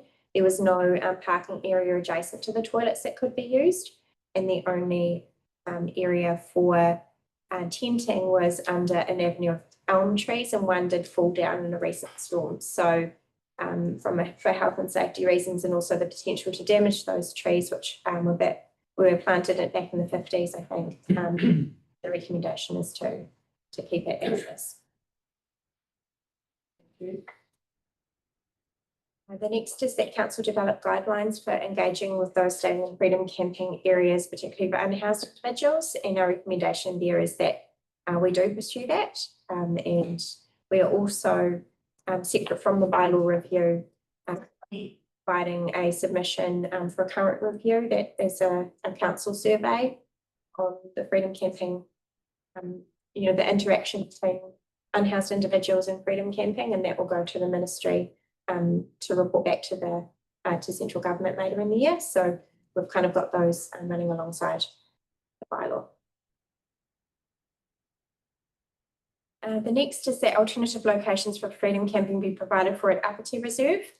So there were several different sort of issues raised on this in this submission, including allowing tents to be located behind buildings to reduce road noise or to utilise the sharing sheds and shelters. The recommendation was that we keep the status quo, which is freedom camping provided for within the area fenced from stock at the Apathy Reserve, and the buildings are not ours, so we're not recommending that we provide for freedom camping in those. The next is that tenting be permitted in all grassed areas at Mount Lees. So at the moment, at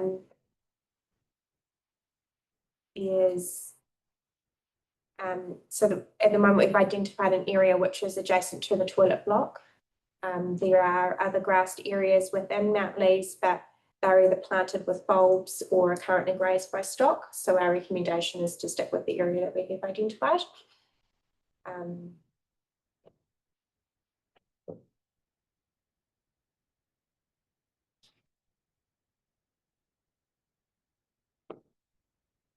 The next is that the maximum length of stay at Bartlett's Ford be extended to more than 5 nights. There is a clause currently in the bylaw that allows people to extend the length of stay with written approval from an enforcement officer. We think that's probably the easiest way to manage that, because then our enforcement team is aware of those approvals. Rather than extending it just for one site. Councillor Underwood. Thank you. Is that an online process to apply for those extra days? At the moment, there is no sort of online application. It's more that they contact the council, email correspondence or something like that. Whether we need to, I guess as part of the implementation, we'll be looking at our current processes and whether any changes are needed there. Okay, thank you. Councillor Shaw. Thank you. London's forward, is there? That's not really, wasn't raised by submitters, I don't think, but London's forward is not far from Bartlett's forward. What do you think about London's forward? Yeah, so this length of stay comment was specific to Bartlett's Fort, that at the moment all of those rural reserves have the 5-night limit, and they do have public toilets there that are locked over winter, and that's essentially because there's not enough visitors to those sites to justify us keeping them open all year round. The next is that council improve Armadale Reserve to make it safer and more appealing for freedom camping. That doesn't really necessitate a change to the bylaw, that request. We do obviously maintain it, and whether there's a need to increase that, that's kind of a separate issue, I think, from the bylaw review. The next request is that council extend the area for non-self-contained freedom camping at Putanahere Reserve or Vinegar Hill. At the moment, we have an area that's a 75-metre radius circle around the public toilets where we wanted tents to stay, and then the rest of it was for self-contained freedom camping. The concerns raised in the submission included that would be difficult to enforce because there is no marking on the ground to kind of designate the different areas. So for simplicity and because of it having a long-standing history of camping, proposing to remove that separation, so just the whole northern half of the reserve would be for all forms of freedom camping. Councillor Blakemore. Just thinking about that recommendation, comparing that to in Kimbolton, where we've said no non-self-contained at one end because the toilets are over here. Is that a comparable distance? Just thinking about comparing that decision with the Vinegar Hill decision. Yes, so I can take your point, and it is something that I've thought about as well, and around consistency. I think that the difficulty at Vinegar Hill is that it's so remote that going out there and policing, where people are camping there is difficult. Whereas Kimbolton is much easier for us to keep an eye on. Yeah, I think that I guess it's really, The other difference is that Vinegar Hill has more than one block of public toilets. There's another block at the other end. Yeah, I think I think this recommendation makes a lot of sense. It's really the Kimbolton decision that I'm less clear on. And given that it is easier to police, perhaps it makes more sense to allow that in Kimbolton. I'm not going to die and ditch on this, but I'm just thinking about consistency. It's all. Yeah. Yes, one other thing that I could look into after this is when it does operate as a campground during that peak summer period, like how that operates. Maybe I can provide that information back to you for the adoption report, just to kind of, if tents are everywhere during that camping period, then again, that might be, because I guess at Kimbolton, it's vehicles only. Yeah. But I'm kind of thinking that Vinegar Hill, having been there myself and camp, does it actually matter if the self-contained's mixed up with the non-self-contained, because you just walk to the public toilets? Councillor Shaw. Thank you. Yes, I think Vinegar Hill's got a long-standing history of families that have been staying there for generations. The other thing that's a little bit different to the Kimbolton domain is that it's very rocky in the middle there, and there's places where you wouldn't be able to get tent pegs in. People tend to like to go over under the trees beside the river because they want to be by the river, and that's what they've always done. I know they've had one or two issues over there with behaviour, but it's usually around that New Year period. But the rest of the time, I can't see anything a problem there. Possibly their toilets, do they have showers as well? I'm not sure, sorry, unless that's just operated in some, I'm not sure, because we spent quite a bit of money on the upgrading the toilet blocks at Gibbon. Yeah, my understanding is over winter, the southern block is locked. There's a gate that goes across, so this is just looking at that northern block. I'm not sure if the toilets are in the south. Okay, the next is that council remove the current prohibition for freedom camping at Kowhai Park or allow organisers to apply for a waiver with a token payment. Looking into this one, it is a prohibited site currently. There is a clause in the bylaw that allows people to stay in a prohibited area in association with an event. So I think that does cover what the submitter was concerned about. And given there are no toilets there open overnight. And I guess if you consider this one also in conjunction with the recommendation to uplift the Fielding residential road reserves, that would mean that people could freedom camp in the angle parks at the front of Kowhai Park. And I guess the concern is if we did open up Kowhai Park for overnight camping, we wouldn't then be able to lock the gates at night, which would potentially mean that vehicles could access, and the concern was around them driving on the playing fields. So keeping it locked at night is the preference, and people could still stay in the front if they wanted to. Especially given it's close to Timona Park anyway. The next is that council change the score in the site assessment that's used to determine whether prohibition is necessary, appropriate and proportionate. From at the moment it's 9 out of 15, and they requested 12 out of 15. When I looked at that, would only sort of leave one site as prohibited in our district, and we based the methodology on other councils that had been sort of referenced in the local government New Zealand guidelines for freedom camping bylaws. It was a number of years ago now, but it's the same methodology we used in the previous review. And yeah, I just, looking at the sites that have a score between 9 and 11, I think that we're quite reasonable in prohibiting those sites. So I'm not recommending we change the threshold as requested by the submitter. Councillor Underwood. Thank you. I believe there were two submitters that were mentioned it, the NZMCA and Stoneleigh. It's more about, I think, the subjective way that those scores are given. When I was reading it, it was a lot of this may happen, this could happen, but there doesn't seem to be any data or any evidence behind those significant reviews.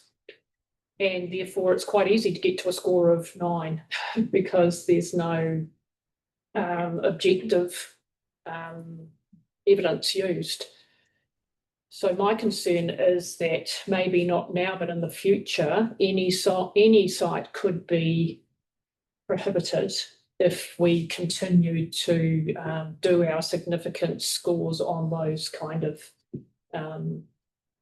or that kind of way, instead of actually having some evidence and saying we have seen that there's been the toilets have been vandalised on 3 occasions last year, therefore we're giving that a significant score of such and such. I just felt that there was a lot of could be, maybes, and no evidence at all for coming up with those scores.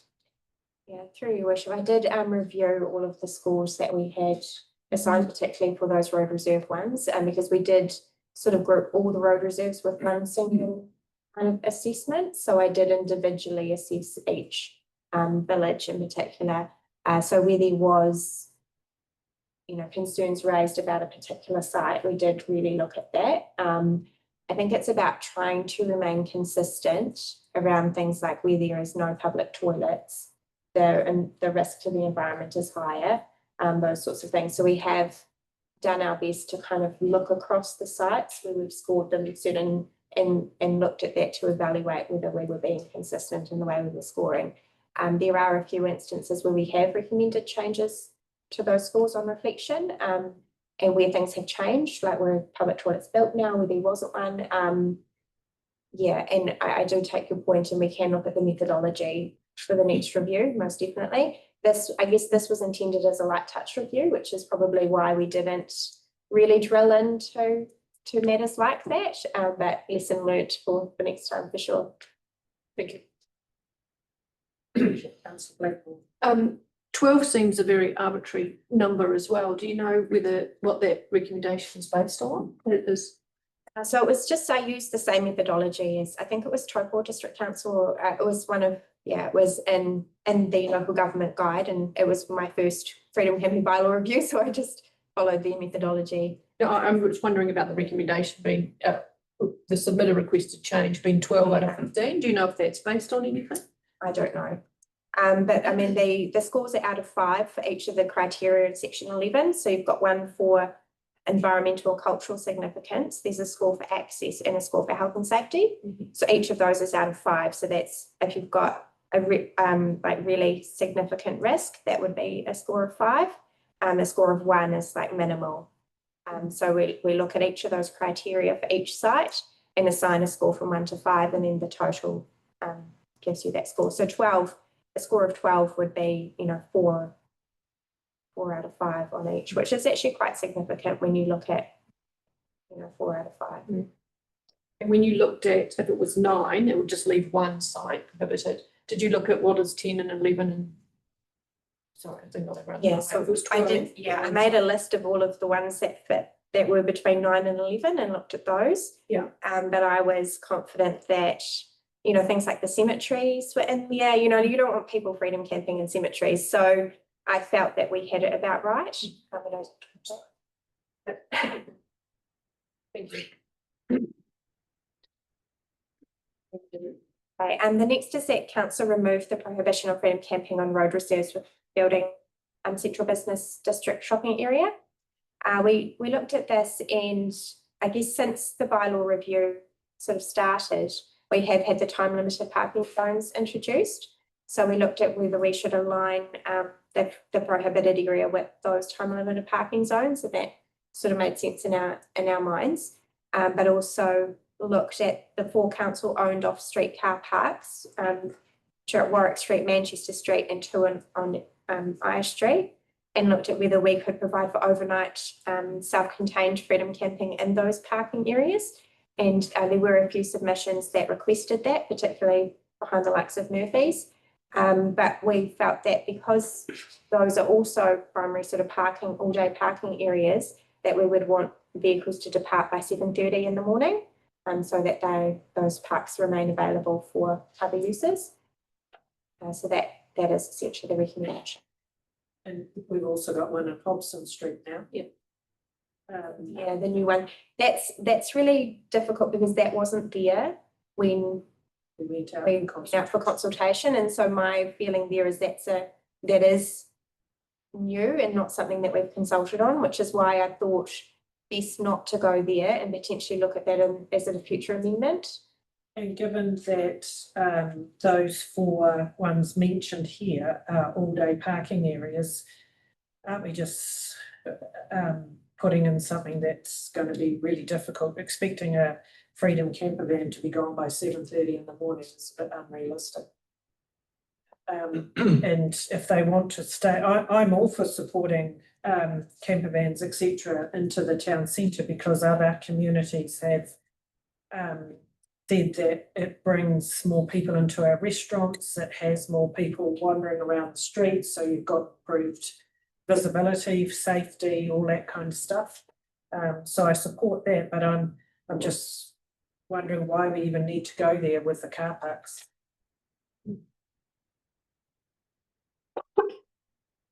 Councillor Shaw. Yeah, Councillor Underwood speak.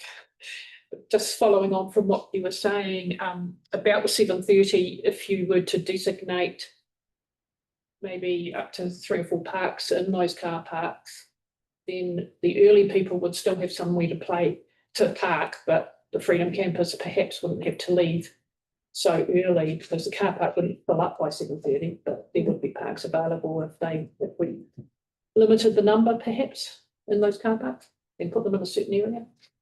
And I'm just thinking, following on from that, we also have to be careful about being in competition with the Coach House Museum, who use freedom camping overnight as a form of income for, and they collect quite a bit of money over a year from people parking there. Yeah, I guess the difficulty is, of course, that Section 12 doesn't allow us to consider economic reasons. So we have to sort of assess each side on its own merits.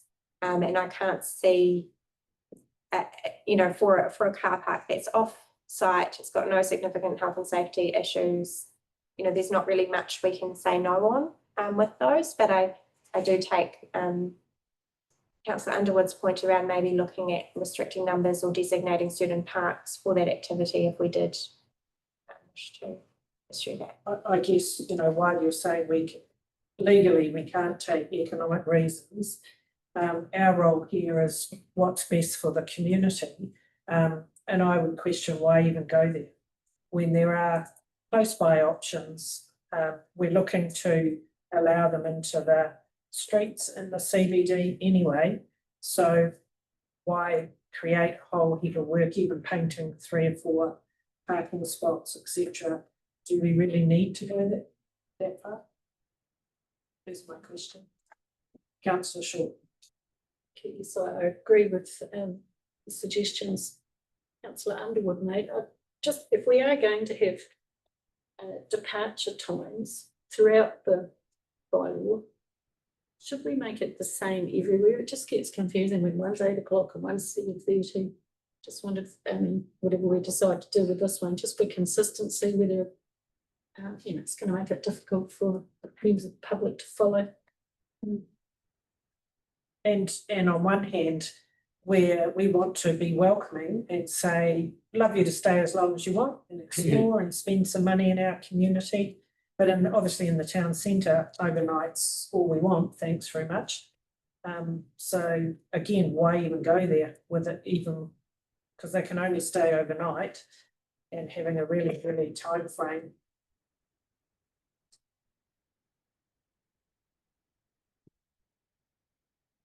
Councillor McFedge. Thank you, Worship.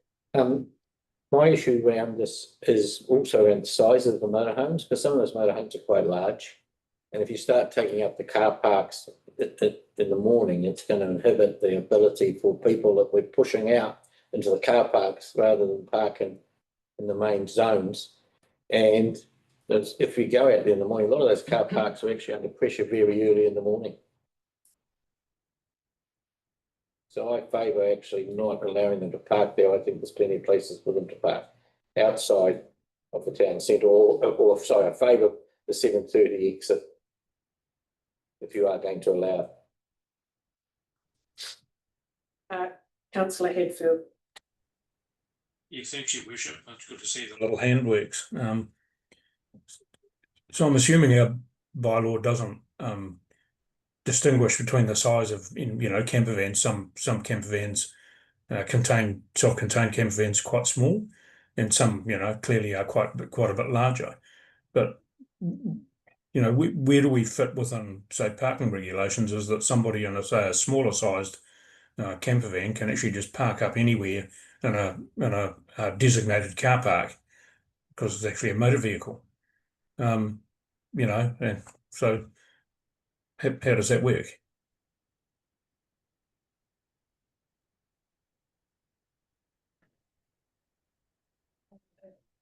Right, comment on that. I guess we don't differentiate vehicle size through the bylaw.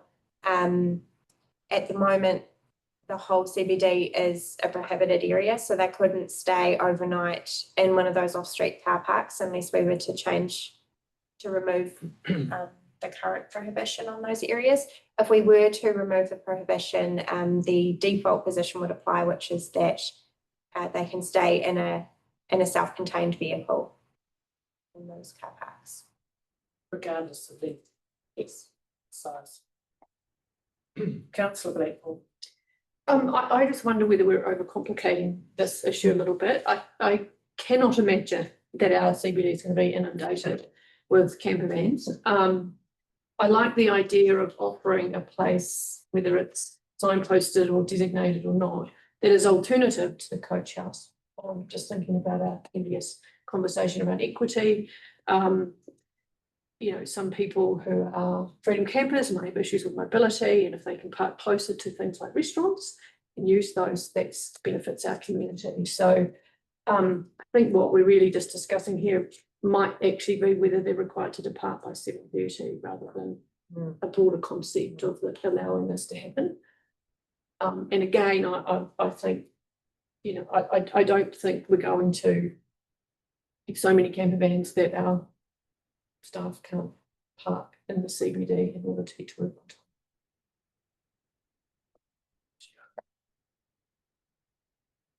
And my personal view is if I agree with what you're saying, and if we had the 7:30 AM departure, that would actually deter a number of people anyway. Yeah. They'd say, well, I'll go down to the museum or to Mona Park instead, so I can sleep in.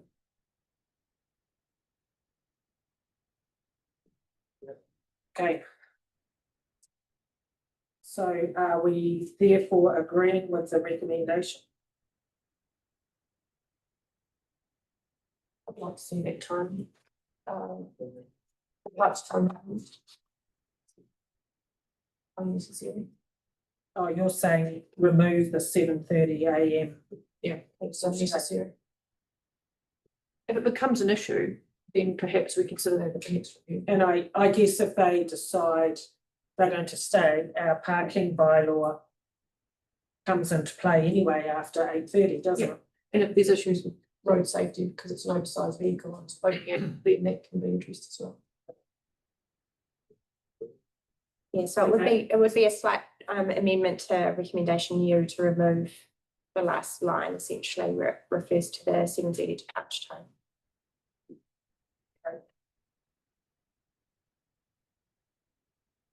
Is that generally what the general feeling is, that we would remove the time deadline for CBD parking?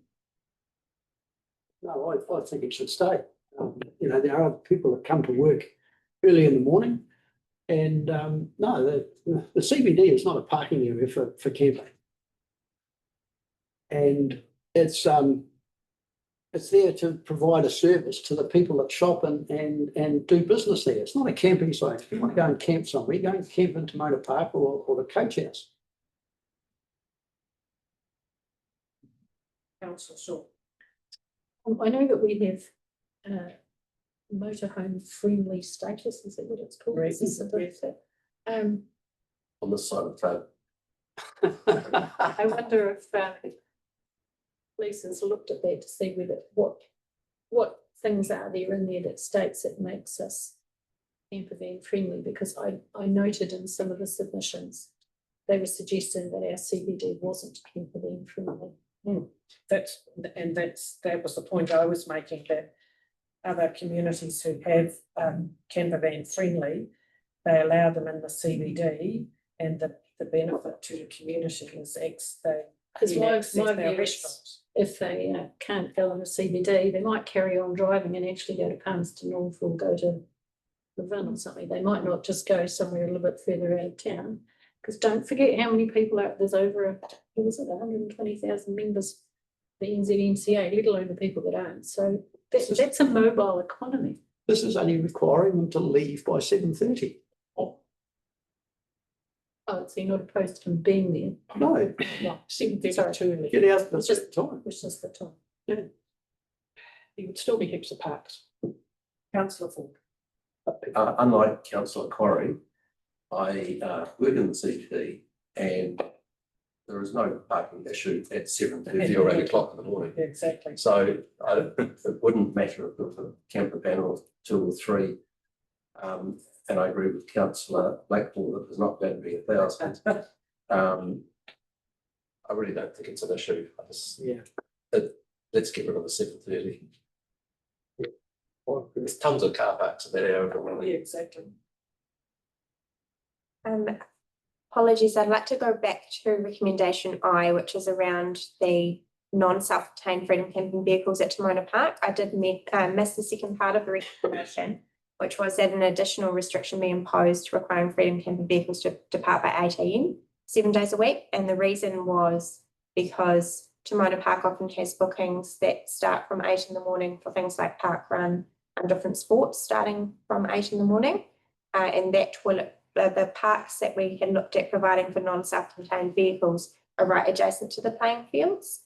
We have a similar restriction for Victoria Park, where but that applies to certain terms of the school year when sports are being played there. So I just wanted to check, given our current conversation on departure times, whether we just remove that as well potentially from the Timona Park recommendation. Because the time frame, if you had it there, would only apply to non-self-contained. Because if you're self-contained, why would you want them to leave by 8 o'clock?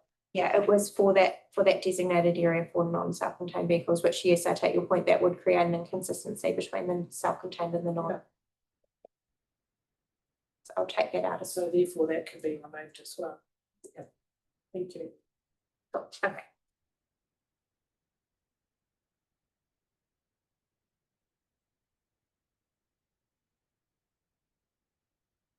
I'd like to say I really look forward to having to deal with the issue that Councillor Corrie raises, that it's such a problem that we're going to have to readdress it. I look forward to that day.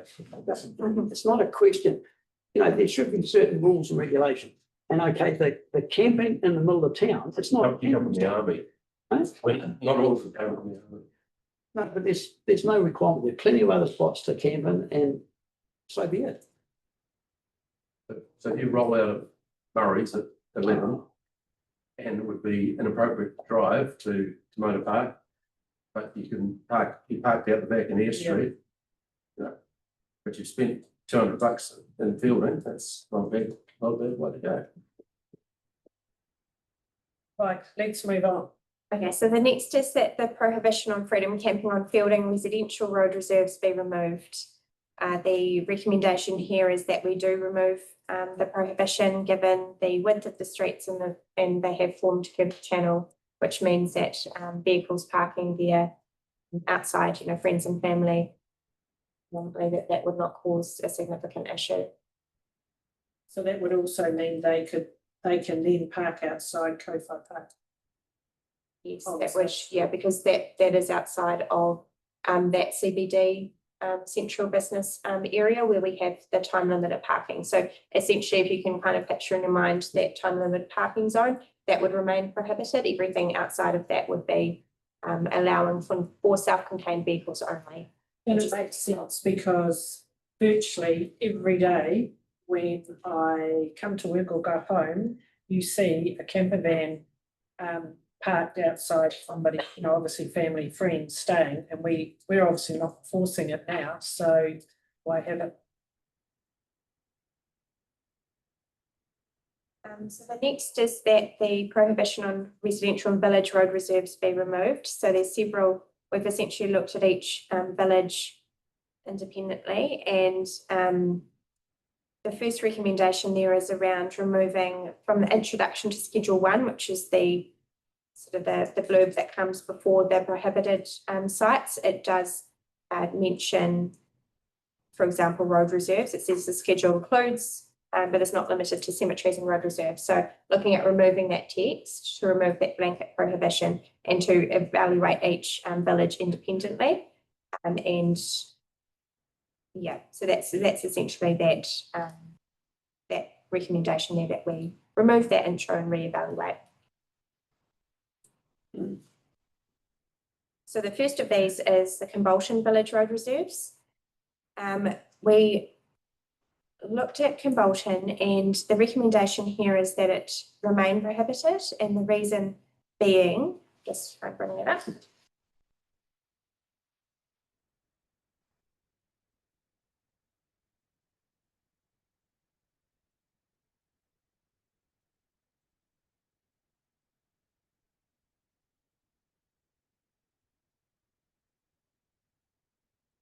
Yeah, so most roads in Convulsion Village are narrow, and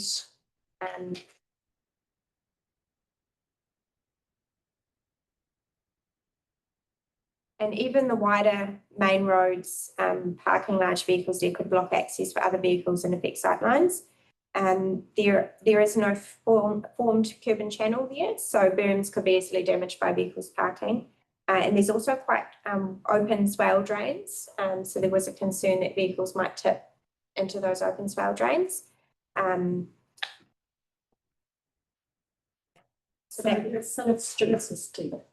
If we did do that, where can they park in Cumbolton? So would that be saying that freedom camp in Cumbolton or? You could still park on private property, so you could either stay, if you've got a self-contained vehicle, you could stay at the Cumbolton Domain, or you could stay parked on somebody's front lawn or in their driveway. Okay, so you've still got the domain. Yes. Councillor Shaw. I know of at least 2 park over properties in Cumbolton. One is the Tavern and the other one is Heritage Park. Oh, and actually Crosswinds allows camping too. It's a little bit further up. Thank you.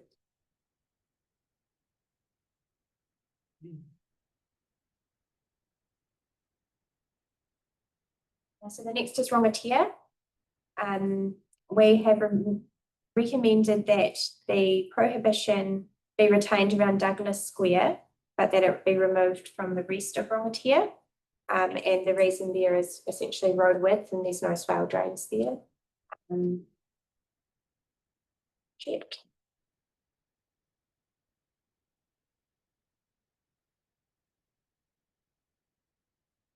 Yeah, so wide with formed curb and channel on Rongatia Road and Mercy Street. So yeah, all right, sorry, just to clarify, just check if this is the same.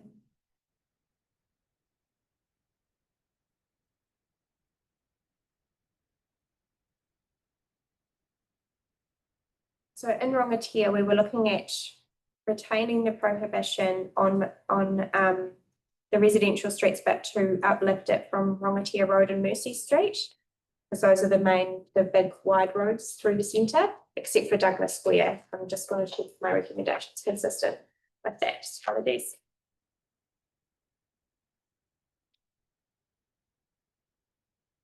Doesn't refer to those 2 streets. No.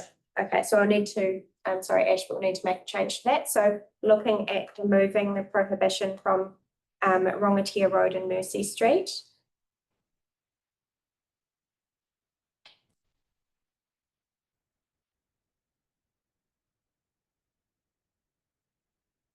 It's MERSEY.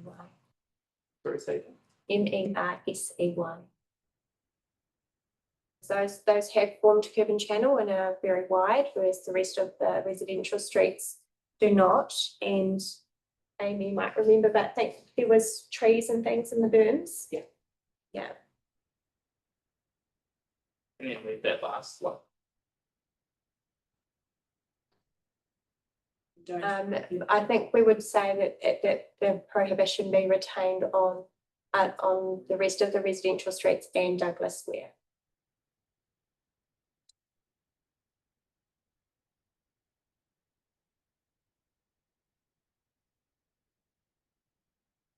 Yeah, so Douglas Square, because it is a civic space and community meeting place, and it's also kind of acts as a big roundabout as well. But the rest of the residential streets don't have curb and channel and have planting. Yeah, but the main roads are wide with curb and channel.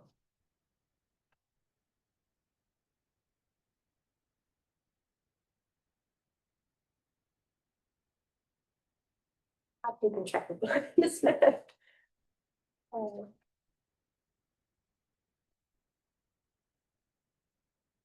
The next one is Cheltenham Road, Cheltenham Village. So we're looking at essentially removing Cheltenham from the bylaw because that whole area basically is State Highway Road Reserve, and we don't have permission from NZTA to include that in our bylaw. So by removing it, essentially the default would apply. So people could stay with outside friends and family, but it is on the state highway. So I'm not sure what the rules are there from NZTA, but they would be the ones enforcing it, not us.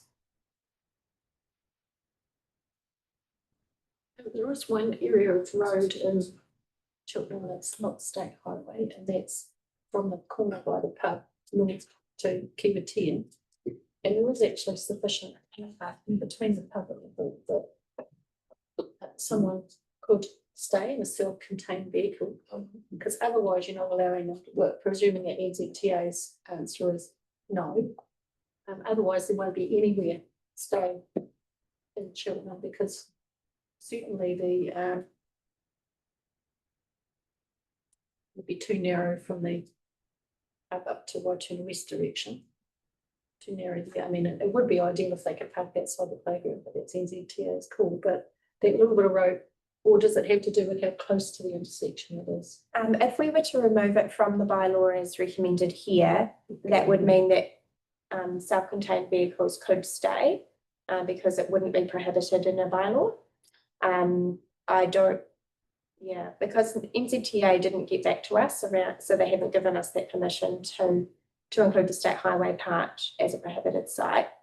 So it will just be, I guess, the normal road rules would apply to vehicles parking on the state highway portion, and on the local road they would be able to in a self-contained vehicle.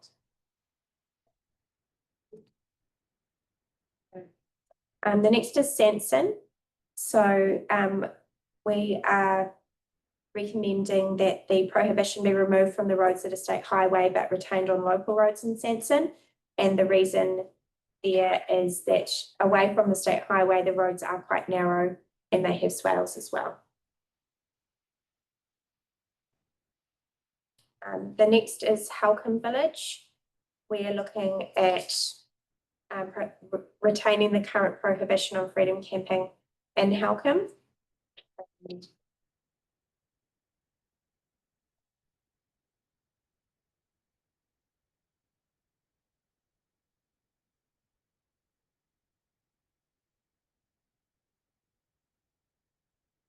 Yeah, so we felt that the road reserves are generally unsuitable for freedom camping in Halcombe because they're narrow, and even the wider roads, there were some concerns around sight lines and visibility. The tricky thing with Halcombe is we did have a freedom camping site there but had to remove it because it was Kiwi Rail land. So that would mean sort of less provision for freedom camping in Halcombe. Councillor Shaw. Yes, I agree. The Kiwi Rail land was ideal. I'm sure Councillor Unford. If you take that out and the road reserves out, where in Halcombe could you park a camper van? Outside the pub. Big park there. That's a big part there. Yeah. Councillor Underwood. Thank you. I think people will continue to park in the Kiwi Rail car park. It's just that we can't enforce it because it's not our land, but you know, the word is out now and people will still use it, even if it's not in the bylaw. Councillor Finch. They do organise motorhome events there quite regularly, but then they just do it in summer and they actually use council approval, they use a sports field, so they find their way around it. Okay.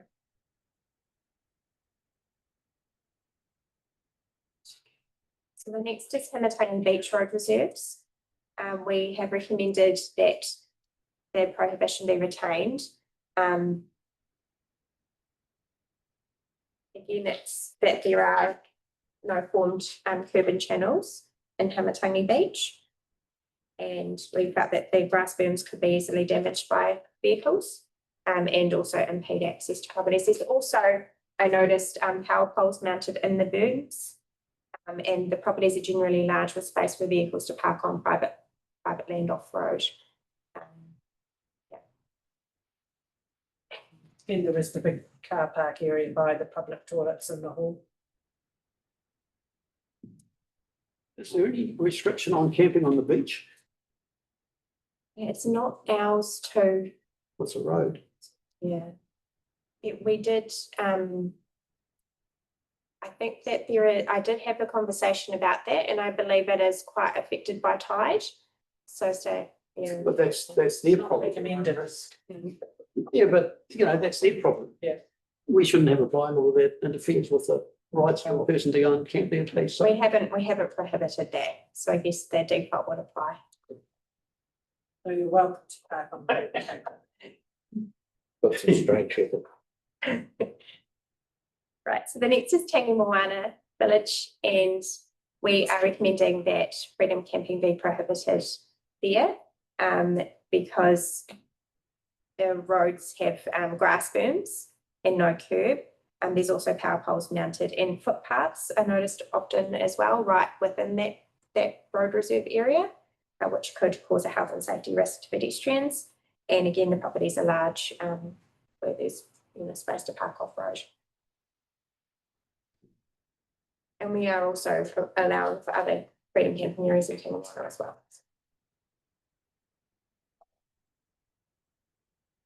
So Hamatangi Beach, we have recommended, did I just get it? No, it was Tangamoana. Okay, so the next is the car park in front of the Hamatangi Beach Recreation Reserve. And the recommendation is that we identify a new Schedule 3 area for self-contained and non-self-contained vehicles. And that we also impose a site-specific restriction of no more than 3 vehicles on any one night. So there is a formed car park off-road in that location. But because it is a shared car park with playground and other facilities in that location, we thought a restriction on the number of vehicles might be appropriate.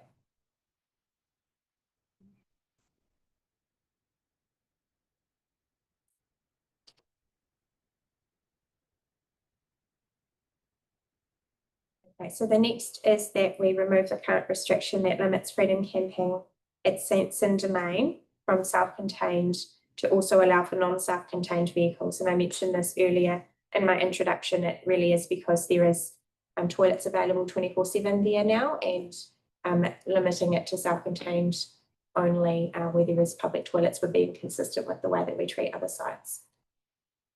I guess my other question is, why would you want to restrict the number of vehicles there? It's a huge area. It was really just because of the large events, the go-kart events that they hold there. It was a restriction that applied in the previous bylaw, but we could look at removing it. Because some of the people that will be parking there and self-contained will be members of the blow-karts when they've got events. It's a much nicer site than behind the hall. So we could look at ash remove part recommendations. And then lastly was the addendum. Yeah.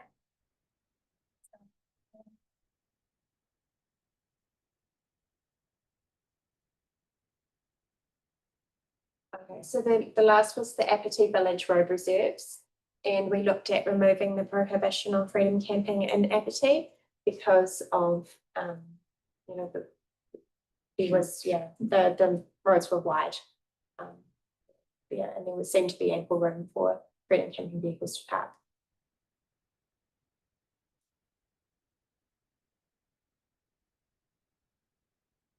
Okay, so I think we've made it through all of those. So just to sort of last little matters.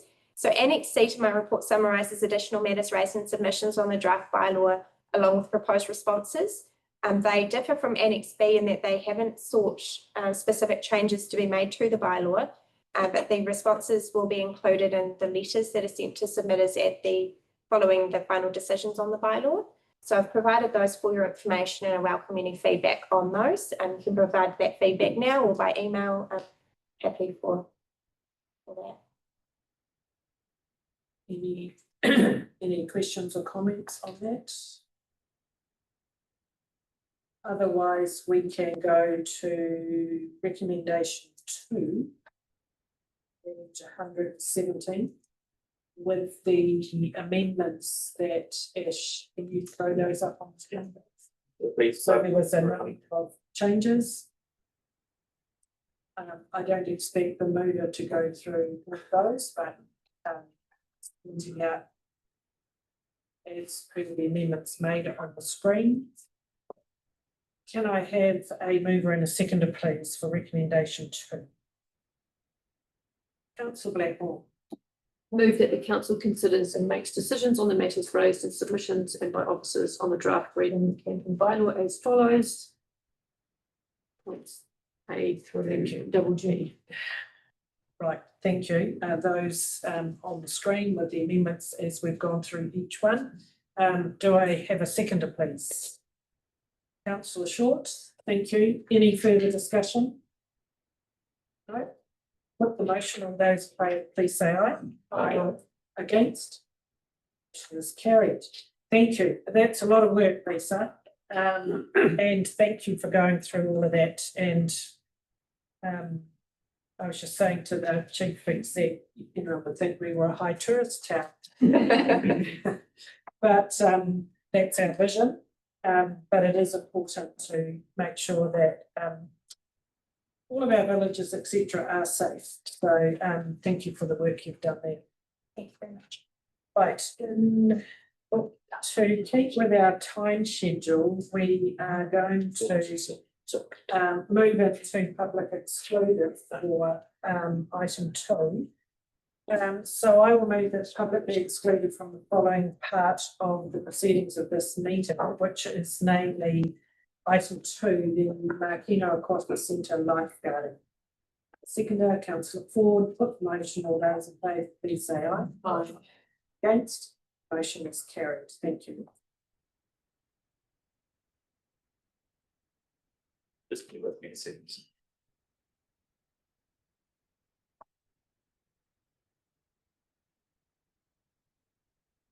What you've gone.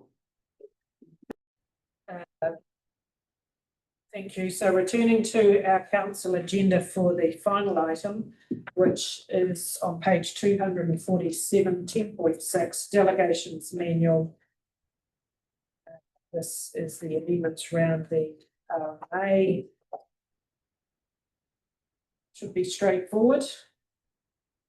You're taking us through this? Yes, Your Worship. I'll likely just take it as read as just as per the recommendation. And again, just a reminder that RMA delegations have to come to you. And these changes have been requested directly by the team. Excellent. That's it. Okay, any questions, comments before we go to the recommendation? No, can I have a mover and a seconder, please, for the recommendation? Councillor Blackmore. I move that the council approves the below delegation changes to section 8.2 Resource Management Act 1991 of the delegations manual to officer positions within the land development team.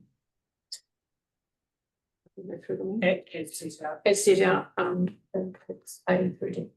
Excellent, thank you. Do I have a seconder, please? Councillor Short. Thank you. Any further discussion?